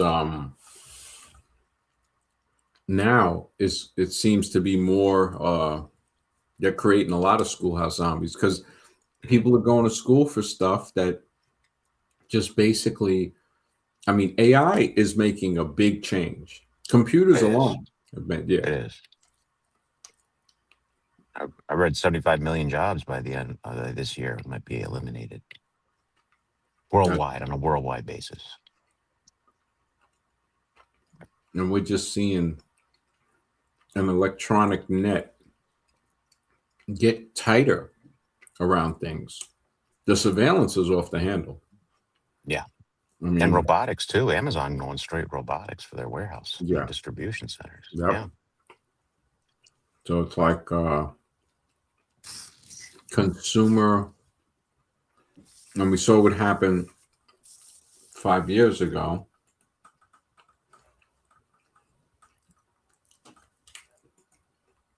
Schoolhouse zombies are a pipeline to student debt prisoners.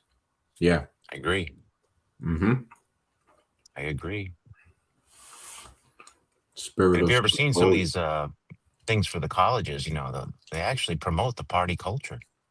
And a lot of young Mhm. kids think they're going to have a good time and party, but they promote that, some of these schools. Yeah. Hmm. And those guys need the black pill more than anybody going to a college. They really need the black pill. You know? I mean, college, imagine what it is now with all the electronics. Mhm. It's probably just everybody's on like a tablet or something. Oh yeah. And you think about it, it's like, you know, it's like saying, okay, people, I think kids used to write on little chalkboards, right? Think Long so, yeah. time ago. Long time ago, yeah, on the And desk. then it turned into paper, Mhm. which was much more convenient. Now it's a tablet. Something is like behind that progression, the push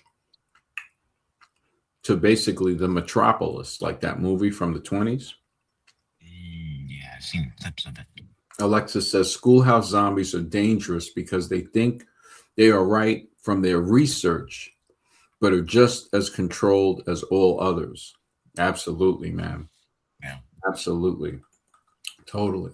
Totally, man. Well, you look at school back in the 1950s, let's say in America, and whatever you were learning, whether it be a trade or going to college, because usually the people went to college and became doctors and lawyers and so forth, professionals, and other people just became tradesmen. Mhm. But you look at something in the 50s, like the gas stations, 3 or 4 guys would come out to service you. So there was going to be jobs. If you were a mechanic or you work at a factory building cars, you're a tradesman. I mean, there was jobs immediately for you. You didn't need to go to college, you know? So there was some value in the education you received then because you could apply it to real life. I don't know that we have that anymore. It's almost like you have to be a super genius to really make it, at a professional level, the way things are headed, to be so Yeah. specialized. Yeah. Yeah. Yeah. It's crazy. It's just, think about it. It's like things have changed so much in the last 5 years. Mhm. Things went inside. Uber was created because Yeah. the fact that they wouldn't let people go to the places, it just increased. It's like they orchestrated the society, like they cultivated what they wanted through fear with laws that we see now are just, I mean, they're ridiculous. Like even, people are now talking about what they did to say, okay, this is what happened. Um, and it's really like it's messed up when you think of the similarities to like the 1984 Brave New World kind of mixture. Yeah. Definitely dystopian. Yeah. Well, I mean, speaking of Uber, I know here in Miami, they just introducing Whammo, that driverless car, and they say in other cities it's really taken off. People love it. So Wow. Yeah. So the it's straight. driverless Ubers around the corner, So for most total cities. recall, straight total recall. Total recall in real Yeah. life. That's Spirit of Spicoli says most Americans have been in a pressure cooker for 3 years now. It's a tough one, bro. You're absolutely, man. People are cooking. It is pressure. It is I believe pressure. it. I Hopefully, I agree with mean, that. there are things I look at the internet, ways to connect with people, possibly Mhm. do certain things. I'm the AI more. I think. I mean, they are putting out a lot of artwork with it, like video stuff, because it's just getting more and more refined, and Yeah. it's just to a point, just like the chalk pad went to the paper notebook, that went to the tablet, that who knows what it's going to go to next. But basically it's probably not even a tablet. Everybody's probably on their phone, and it's connected to whatever, like they could write something on the giant screen at the top of the classroom through their phone and interact. Or when you really think about it, why would kids need to sit in a classroom? That alone is obedience training, to say, well, wait a second, if we have this type of technology, and they'll say, Mhm. oh, to socialize. And it's like, it would make so much, like, you wouldn't need that amount of schooling, first of all, because you could learn a lot of the things on your own and just the stuff that a person might not understand or be able to grasp, they could talk to a teacher or somebody to explain it to them. And that's how makes it a lot easier, a lot quicker. You can learn a lot more, and then have social events. Well, But that here's the would thing: it's actually, dying, though. It's dying.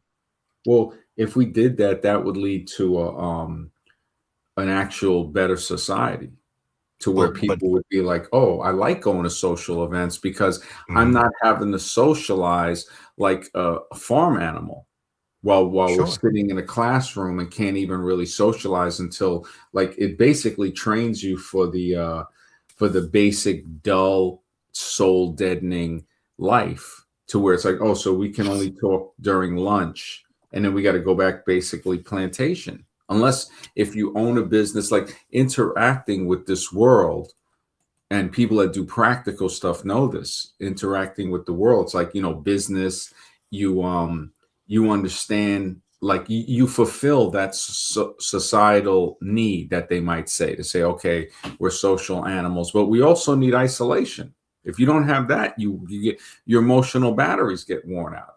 But That's here's why. the thing: I'm sorry, the AI glasses seem to be the next big thing that's going to be hitting Oh us man, that's gonna zombify, that's gonna straight on a lawnmower whole man. different level, whole Yeah. different level. And the thing about when you talk about information, now you can talk to your glasses. You can say like I Mhm. have those glasses. I can go to Rome, and if I Yeah. want to know the history behind this painting or this structure, the Yeah. AI will just tell me everything just looking at it. I might not even have to ask it, just looking at it, say, "Hey, I see where you are right now. You know the history. You want to know about it?" And Wow. I'll just be having conversations with the glasses. So yeah, it's going to be zombie on another level. That's what I think the future is. Pretty soon, everybody's going to be having those glasses on them. We'll Wow. be streaming with our glasses pretty soon. Wow. That'll be the future. I think the phone will Yeah. disappear. Yeah. Yeah. No, you're absolutely right. You're absolutely right. Yeah. Alexa says school is another, schoolhouse zombies is another form of yeah, it's another form of religion. Their Bible is the textbook. Yeah. What it says is law. Yeah, and you can't question it. You're absolutely right. You can't say certain things because we already know that how they just they have the censorship. It's crazy, man. Hmm. Spicoli says, I think Neuralink would be even bigger than the glasses. Oh man, people are gonna be straight linked up. Man, that's creepy. That's, I could, think about it. 10 years, 20 years, Hmm. it's 20 years. People might be being born. That could theoretically be implanted while gestating, to where Well, I just, think the glasses. Yeah, I was just saying the glasses is going to be like a gateway to Neuralink. It's a oh yeah, gateway. oh yeah, It's yeah, yeah. the glasses, yeah, people are gonna say, what if you don't want to wear the glasses, just get the Neuralink. The And glasses are going to be so unbelievable that people won't be able to resist. That's my firm belief. it's Because I've crazy. talked to people, a lot of people say, I'm not getting them. I'm not getting BS. Once this thing is so unbelievable, you'll Yeah, be getting them. I yeah, mean, I keep it real here. I keep it real. I got a smartphone. I mean, I'm sure before smartphones came out, I don't need that. What do I need that for? I got my flip phone. That's all I need. Now yeah. look at them. You know what I mean? Yeah, yeah. I mean, I have to admit, I got a basic phone, but I wanted the flip. They have it, but you can't get the text. You can't get the messages because it just has a numerical screen for the Right. digital numerals. So it's not like the phone, but it does have its benefits, that it can close. It's simple, because sometimes when I look back, it's simple. Part of me does say it's like, yeah, the simple um the simple way is so, it just really makes a lot more sense. Like, it's nice to have technology, but when you look at the excess of what it is, the basic, like, we have stuff that just, it goes beyond, like, I mean, it's Hmm. just crazy. The amount of stuff it goes beyond is just, escape the matrix. What's up, bro? How's everything? Yo, yo, salute, bro. Salute, Salute. brother. Good to see you, man. Hey, good to see you guys both, man. Yeah, Yeah. I'm listening in. I just thought I'd pop in and just say what's up. But yeah, I'm listening in to what you Yeah. guys have been saying. But I hear what you're saying, MD. I hear what you're saying. But like when I was in London, I used my smartphone to get around with the Google Maps, and I never got lost. I mean, the convenience is off the chart. You know what I mean? Oh It's yeah, that's just. how they. Yeah, and I can't deny it's like writing on paper or chalkboard or Mhm. the tablet. Spirit of Spicoli says the elites will have full control of their brain with Neuralink. People won't be allowed to have certain thoughts. Yeah, man, it's going to be like Mm. the fact that they're already decoding thoughts. You're absolutely right, man. Yep, Spirit of they're gonna be. Spicoli. We'll see the Neuralink in the glasses first. We'll be talking to those glasses nonstop. That's the beginning stage, and People, then they'll just do the chip. You know what I mean? You know, I want to say in the movie The Matrix, I want to say they hinted towards Neuralink Mm. somehow. Like I know the company that he worked for was Metacortex, which was it was its but I'm trying to remember what part it had to do with Neuralink. I because I could have sworn it was mentioned somewhere. Um, Hmm.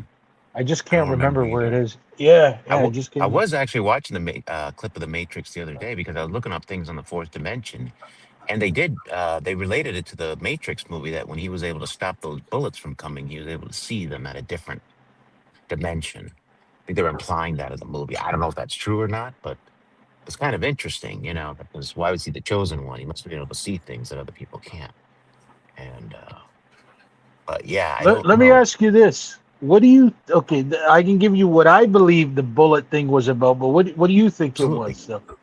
Oh, this is what I heard. I don't know if I have a strong belief, but it definitely had some special ability because Neo, he was always referred to as the chosen one for some reason. So he must have had some way to see beyond the matrix. The only thing I can think of is you could see at a higher dimension or something, you know what I mean? But he was always considered the chosen one. yeah, Right, Neo. right. Yeah, The that's like the the word. bullets. Yeah. Yeah, go ahead. Yeah.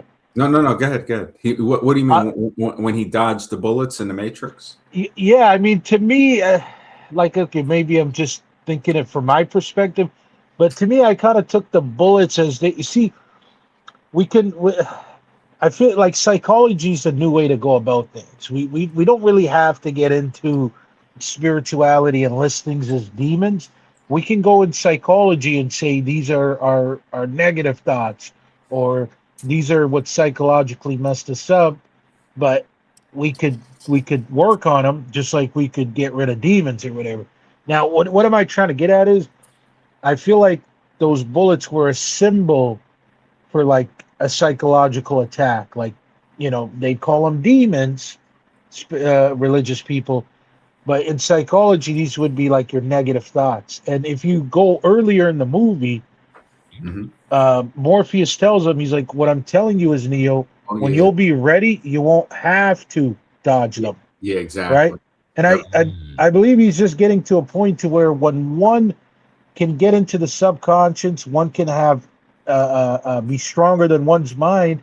Hmm. Now it gets to the point that all these attacks that used to fuck with you, like anything psychologically, they Yeah. can't Oh, even. try to You keep. won't even entertain the thought. You won't even entertain it. It'll Yeah, just Hmm. freeze. It's yeah. interesting. We Yeah. don't have any cursing here. We just keep it kind of clean, without the F word and stuff. Did I Um, just swear? yeah, by accident. Oh Yeah. shoot, man! I It's didn't even YouTube. realize I swore. It's YouTube Um, guidelines. yeah. The Spirit of Spicoli says the movie Upgrade. Have you seen that? Came out in 2018, and the guy uh was had a chip that gave him special ability. I remember, yeah, let him walk and stuff like that. Mm. Never saw I've it. Um, never watched that one, but I'll look it up. I'll look yeah, it Me up. too. Yeah. yeah, that one. But yeah, I hear what you're saying with the Matrix because it's like metaphorically, that's people. The bullets are them trying to infect you with the mental attack, and you don't even have to dodge them, which when you're ready. Like you can just like how he made them. He just neutralized it. The bullets dropped to the ground. So instead of at first trying to dodge it, and they said, how did you dodge the bullet? You know, um, what I think it was Trinity that on the rooftop, like he was able to shift and just it grazed him. I think Neo, Yeah, yeah. and then that's when afterwards later in the movie he just put his hand out and the bullets dropped. So he didn't have to dodge it at that point. Yeah. There's a lot of different metaphors in the Matrix. I mean, I think it was a very deep movie, It but was. again, that's just the way I interpret it. Just like I tell people, I mean the Bible. How many ways do we have where we interpret it different? yeah, Like yeah. I could right now tell you guys the way I now started interpreting the Bible, and you're gonna have somebody jump on here and tell me why I'm wrong and why it means something else. And I'm at a point to where I know I know the Bible is up for interpretation however you want it to be. Uh-huh. So I don't really care what anybody Yeah. wants to tell me on what they think it means because Yeah. I really think it's that I really think it's such a beautiful book that you can really really let it speak to your soul the way it's get. That's why it says let him who has eyes to see and ears to hear because it's I feel like it's just going to speak differently to everybody. And I just think it's a psychological book. I think it's a self Mhm. help. Because if you ever get into psychologists, I'm going to explain to you why they're a scam. I've never been to one, but I know about them. If Wh- you ever wh- we got to say in your opinion, just to say in your opinion, you think they're a scam. Uh, In my opinion, I believe they're a scam. Actually, sorry, I take that back, Max. In my opinion, I believe they're the best thing on planet Earth, and I'll explain to you why. Okay, hmm. but the reason being is if you ever and just hear me out, you'll see what I'm saying. If you ever sit in a chair, right, and you're going there and you're telling them all your problems, this is all they're going to tell you. And why do you feel that way? And how did you feel at that time? Um, and what made you do that? They never ever actually give you like a solution. They just get you to explain why you did what you did and how you feel. And ultimately, what am I getting at is you really paid somebody to listen to your problem. That's what you did.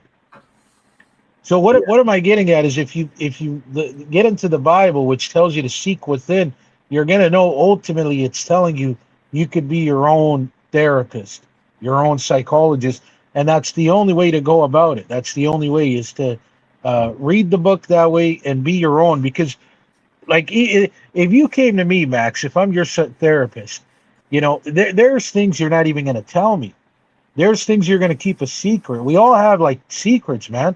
Hmm. But the one person you're not going to hold a secret from is that thyself, who you are, which is why when you're really going to be your own psychologist, you're going to be 100% honest with yourself, and you're really going to help yourself. And that's what I believe the Bible is, man. I believe it's a self-help psychology book, man. Hmm. I All right. really do, man. I really do. I'm glad. I'm glad. Yeah. What version of the Bible do you read?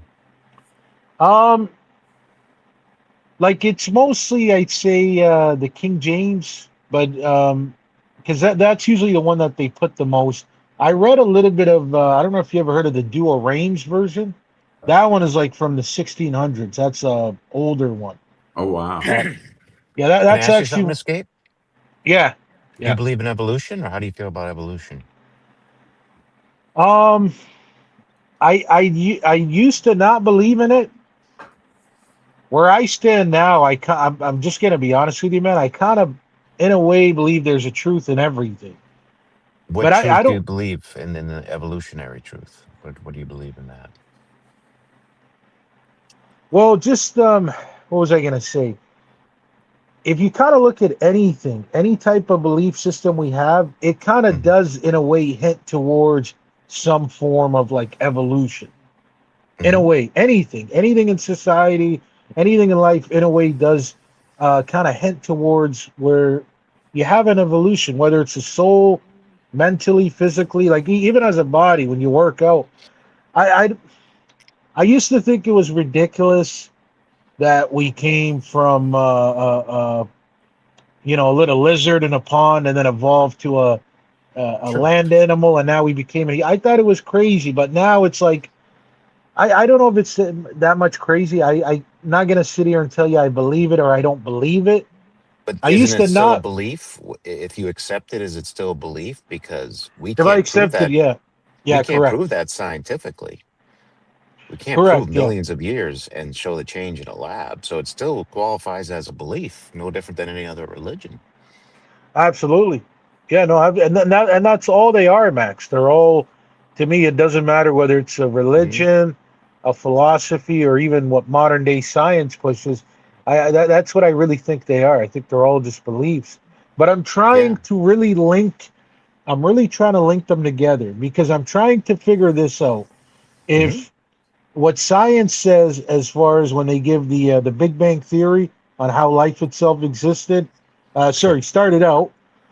I'm trying to figure out if that is true, that indeed happened, but at the same time, you also had the creation of the spiritual powers at the same time. So you had both. You had 3D density and 5D density both being created. But Hmm. here's the logical thing to think. It's more logical to think that first the thought came and then the creation.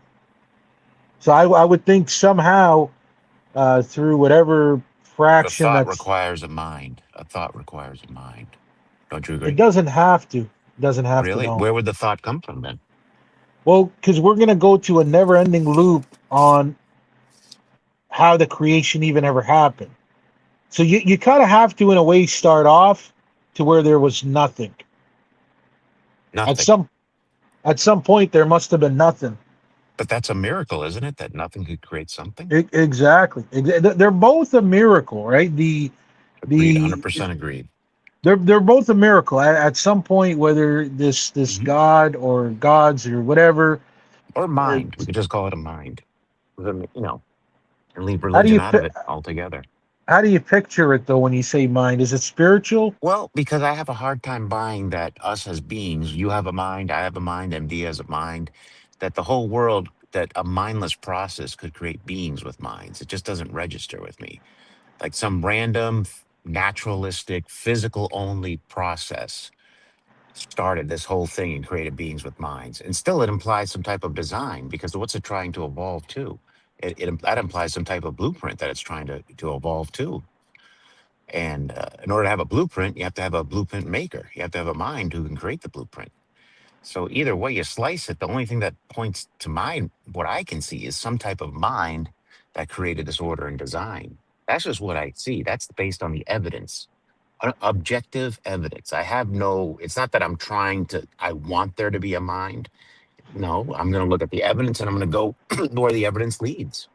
And that's where it leads to. It doesn't lead to nothing creating something because that's not scientific at all. And that's still another belief. But I don't believe in it because I don't think the evidence supports that. I agree with you completely, and I've always Hmm. given my paper clip theory to where I said if a paper clip can't create itself, then how can something as complex as the Earth or the world, so to say? But I really believe, and I think we can all agree with this, that the very first existence, like the very first day or minute or whatever the heck, like, and who knows how the hell that time was measured. I Hmm. mean, now we're getting into how time really is, and I'm believing time is a ripple and not really like linear. Hmm. So, like, even time, I don't even want to get into that discussion. But Oh, let's yeah, just that's a whole say, different discussion.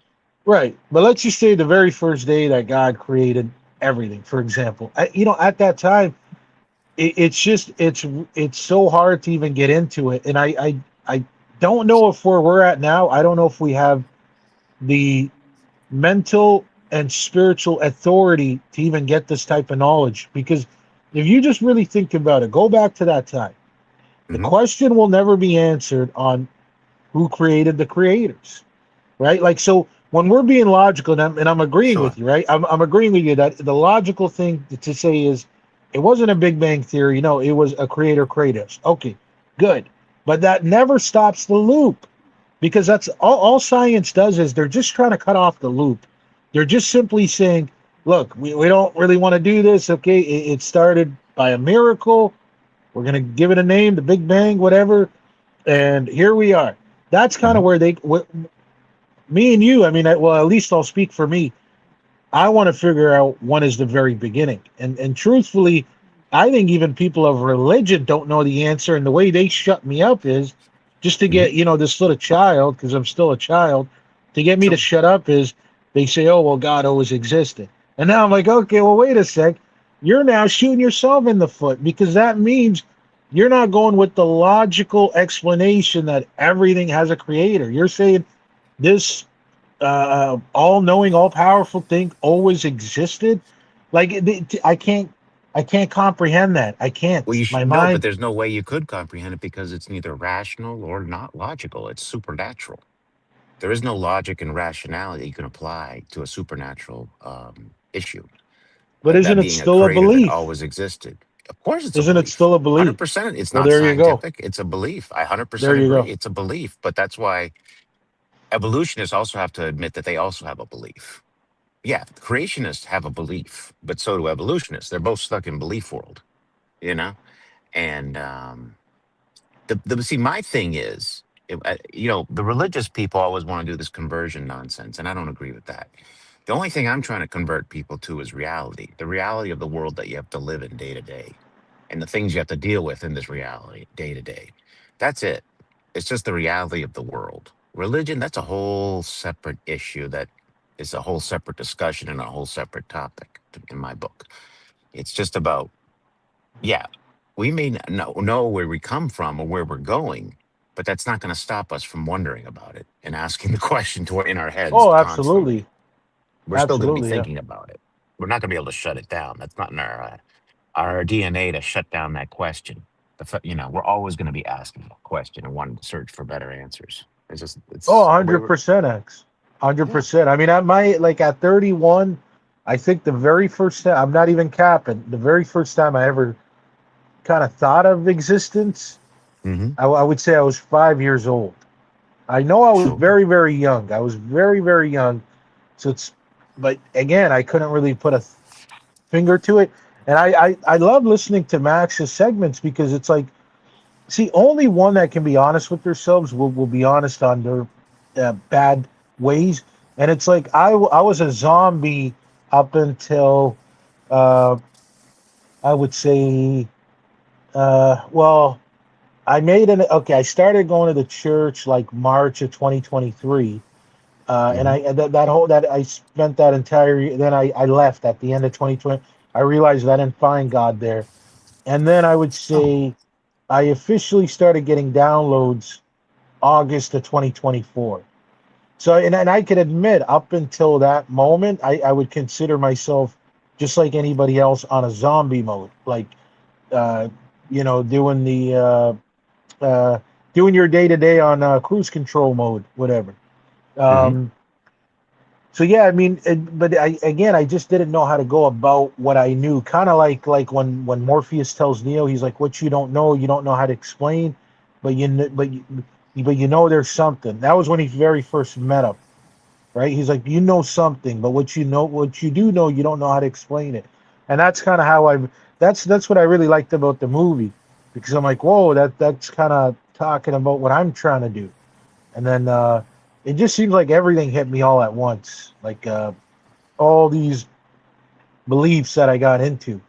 But again, no, Yeah. I agree with you. I agree with you completely. It's like we're not gonna stop questioning the creator or creation or whatever.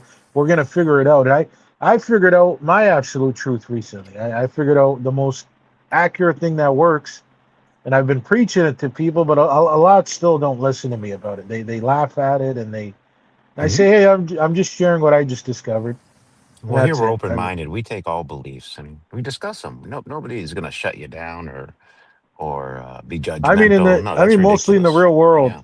mostly in the Yeah. real world. I mean, they kind Of of course. laugh at No, you, but that's right? Yeah. normal. It's normal. Most people want to go with the herd. They want to go with whatever's popular.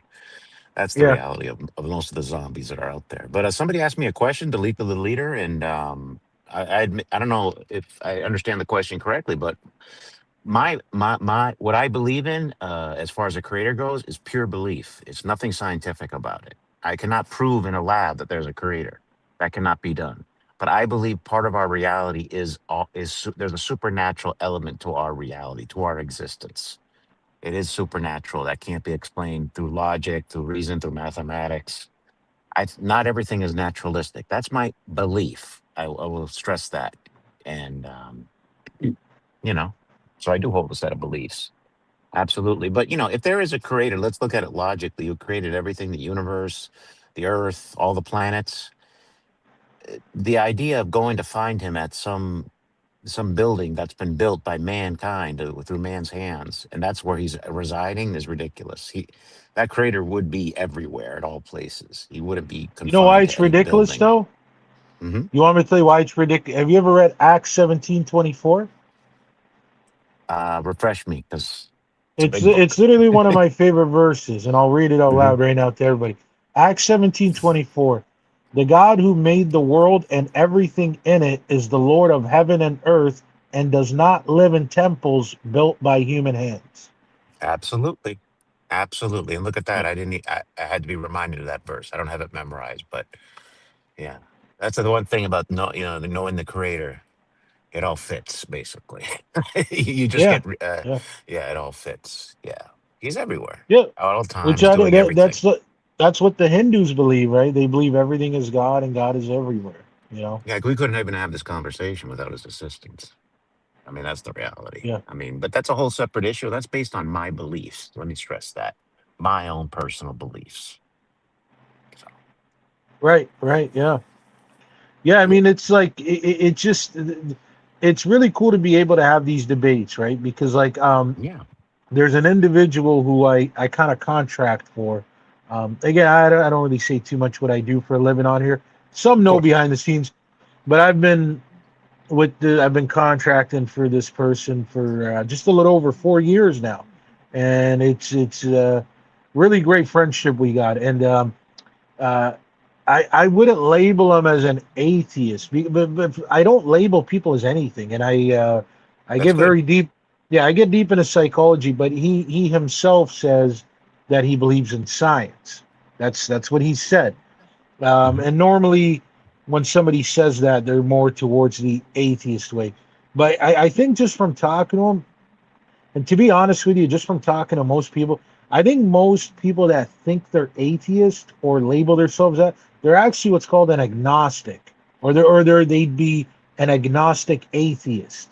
You know Hmm. what I mean? Yeah. They're not really because a lot of them, when I talk to them, man, they're actually very open minded, and they're like, look, man, uh, if somehow you could like physically prove it, they're like, man, I'll believe it right now. Like, how could I not?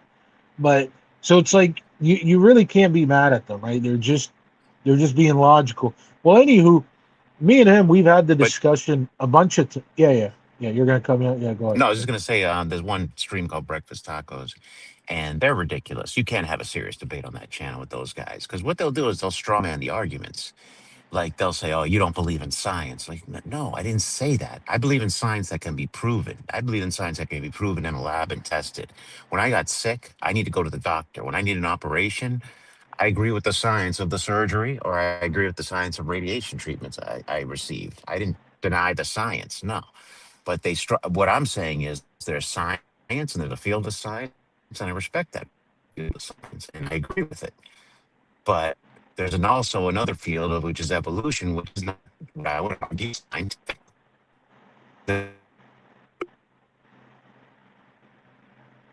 Are you breaking up or is it me? I think his mic is breaking up. Oh, Let me go a okay. little. Let me go a All little. right, it just came Can you hear back me a little. now? I think Can you're you hear me now? Yeah, yeah, you're back now. Yeah, you're Can back you hear now. me Yep. now? yeah, Yep. yeah, yeah. Okay, no, my whole argument is don't straw man me. Don't say I don't believe in any science. That's a straw man argument used by atheists. I believe in science that can be proven and tested. That's why I always go to see a doctor or a surgeon when I got sick. So no, I believe in science. So I take medications because I believe in science that's what's going to cure me. But you're throwing in evolution that cannot be tested in a lab or repeated, and you're saying it's science. That's what I object to, because that is not science. That's a belief. I have no problem at all with science, but these atheists, these shows, they'll straw man you all the time. they'll try and make you think that you don't believe in any science. That they'll claim that you think all science is wrong, which is completely a misrepresentation of the argument from the creationist point of view. Yeah, it's Taco, right? That's Taco. That's Taco. Well, it's not just Taco. It's his crew. It's mostly his crew because Taco just kind of sits in the background as a moderator. But it's the people that go on the show. They're so disingenuous. It's ridiculous. Yeah. Wow.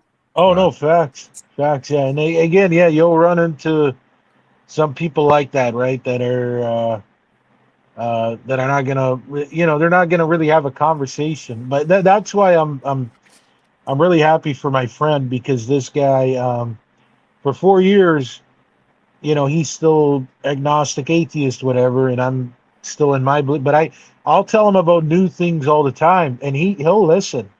Like, he'll actually just sit there and listen. But again, he's not gonna change his belief, but he'll listen to what I got to say. And he might even comment a thing or two. But I was bringing up to him quantum physics the other time, and he kind of liked it. But um, again, so yeah, I've had some good experiences with agnostics. Not all of them are kind of like like the one you're talking about there, Mr. X. But there are a lot like that. Don't get me wrong. The most graphic ones I'd find are the ones that deconstruct. You ever go into those guys, the deconstructors? I'm not too familiar with that. No. Yeah, those are the ones that just kind of make a living off of bashing, mostly bashing Christianity. But I even just say that that's a thing, though, right? Like, a lot of these atheists or whatever, they grew up in a Christian household, and a way to like rebel against their parents who yeah, I mean, bro, like, let's just be honest, man. Nobody's parents were perfect. Like, there's people still holding a grudge towards their parents, and it's like, look, man, you need to move off. Yeah, you need to move on, because uh, not everybody was gonna get it right, and it's like, if you think you could do it better, whatever, right? But what am I getting at? Somehow they didn't like something in their household, and they grew up in a Christian household, and they associate some of the trauma with Christianity, and that's kind of their way of rebelling. And I'm saying that's some of the truth. I'm not saying it's all the truth, but then they make Christianity be like the only form of representation of God or the Creator or the All Being or whatever. And then it's like, no, that's the problem with some of the way these people think. It's like you made one religion speak for an entire creator, right? And it's like, Absolutely. that's I just agree. garbage. Yeah, that's not logical at all, man. So it's you Mhm. know And I again, I'm told him, not I said, if you religious. hate Christians, Yeah. well, I told him Yeah. on the channel, if you hate Christians, just say you hate Christians. Cut the nonsense. If that's what this is all Exactly. about, just say it. I'll have more respect for you. Right, But you're right. being disingenuous. You're trying to claim scientific. And I asked him a question, and but how could a mindless process create a being with a mind? Their answer was to give me the textbook definition of evolution. Okay, so you're not going to answer the question, which I expected. You know what I mean? And you're just going to give me some textbook definition. And MD, he's proven plenty of frauds. There's so much fraud in evolution. It's ridiculous. From Piltdown Man to Ernest Haeckel. I mean, there is so much fraud and deception in it. It's ridiculous, but they overlook that. They won't even discuss Right. that. That shows they're disingenuous. They won't even acknowledge the fraud. You know. Yeah, it's I mean, there's a big psychology behind it, right? Where Hmm. we want to be right. We want to be right instead of seeking the truth. You know what I mean? Exactly. Yeah, Exactly. yeah. And I mean, it's kind of like what I figured out as far as being a truth seeker. Hmm. You're not gonna find a lot of people that are just willing to like constantly deny themselves, unlearn everything, and just say, "Look, man, like, what is the absolute truth?" And you just keep going down. Yes. You figure out the rabbit hole never ends. If you really have a thirst for the truth, you know what I mean? You kind of, you kind of can't settle on a belief. You really can't. No, you definitely have to be open minded. But I think you have to accept where the evidence leads. So it might not lead to where you want it to, but if that's where it leads, you got to accept it. Oh, You for know? sure, for I mean, sure. think about every day. I mean, I'm sure you've had almost everybody, I think, has had thoughts that go through their heads that don't make any sense. That is just like, that's not me. Why am I thinking this crap? And the next question would be, well, maybe it's not your thoughts, Yeah. but you have to deal with that on a regular basis. Everybody has thoughts that go through their heads on a regular basis. Maybe, hey, don't trust this person. This person's trying to do this or that to you. And it may not be true, but we have to deal with it on a regular basis. Are we going to act on that thought, or are we going to just ignore it and move on? You know, Yeah. Yeah. No. Exactly. Yeah. hmm No. Those. I, It's interesting you bring it up, right? Because these thoughts. You're right. Like, you kind of have to have the discernment. Like, imagine right now if I'm sitting here and Max said something, and I'm kind of like, oh, you know what? Something's telling me don't ever trust this guy. Like, you really got to have the discernment to say if it was one little tiny thing, like was it like you got to be able to be above these thoughts because these thoughts, right? They can be problem causers. I've noticed. So it's like you got to have the discernment. You can figure out if somebody's a fishy character or they're kind of wacky. Some's off about them, and then that's not wrong when you're like, I don't really need to associate with this person. But yeah, thoughts, which Mhm. again, I don't even think these thoughts are ours. To be quite but honest we with can you, misinterpret to what people say too. It's happened. yeah, I mean, it's happened. Like I might say something, and somebody thinks I have other intentions, which I didn't. But they interpret it one way, and then they start looking at me a completely different way that isn't true. But how do you know those thoughts were your own? What if it was another spirit trying to influence you and steer you in another exactly. direction? We deal with that all the time. And that plays a vital role in our day to day activities. There's people who acted on these thoughts and it's changed their whole life, a lot of Mm-hmm. times for the worse, you know? Oh, Mhm. 100%, 100%. These very intrusive thoughts, right? Negative thoughts, hmm thoughts that can get you into trouble. You know what I mean? And it's Yeah. just like, man, like just impulse, right? Not having the impulse to say, to just say no, like let me walk out of this. Because really, again, it's just like going back to that Matrix scene with the bullets. It's just hmm like we're constantly being told to not react to the external that our eyes can see because really like like it's the only thing that matters is our internal like within us. So it's like if right now you say something I don't like and I really let it bug me, then I let the within me whatever within me I corrupt it by upsetting it. What's Yes. within me, the only thing within me is my soul, right? And now I'm going to corrupt it and agitate it and hold on this grudge when hmm I mean, if you look at Jesus' teachings, Jesus was, to me at least, what I got out of him is just like meditate, meditate, meditate, right? Like be one within thyself and stop reacting to the world. The world's a distraction and it's an illusion, and it's Yeah. it's a bigger matrix than it's ever been. Like you know what I see they do now. Now, like all these new plazas they're opening up, what is it? Just more fast food, fast food. The new one they opened up again today, Wendy's. More fast food. You know what I mean? Like it's like, dude, it's just consume, consume, consume. Like the movie They Live. Like, and what was today, guys? What was today? Today was Boxing Day, right? Well, at least up until an hour ago. But it was Boxing Day, and people are going nuts, and people are not even realizing that 2 weeks prior, right? Let's say something was going for 150 bucks, right? About like 2 weeks ago or whatever, right? Then they actually figure out a way. They realize this is actually tested, by the way. I'm saying facts is that they're actually lying on Boxing Day and Black Friday. They're actually marking up their prices, and then they give you a discount. And so, really, you're not even getting a discount. It's all a gimmick. Yeah. It's It all a is. gimmick.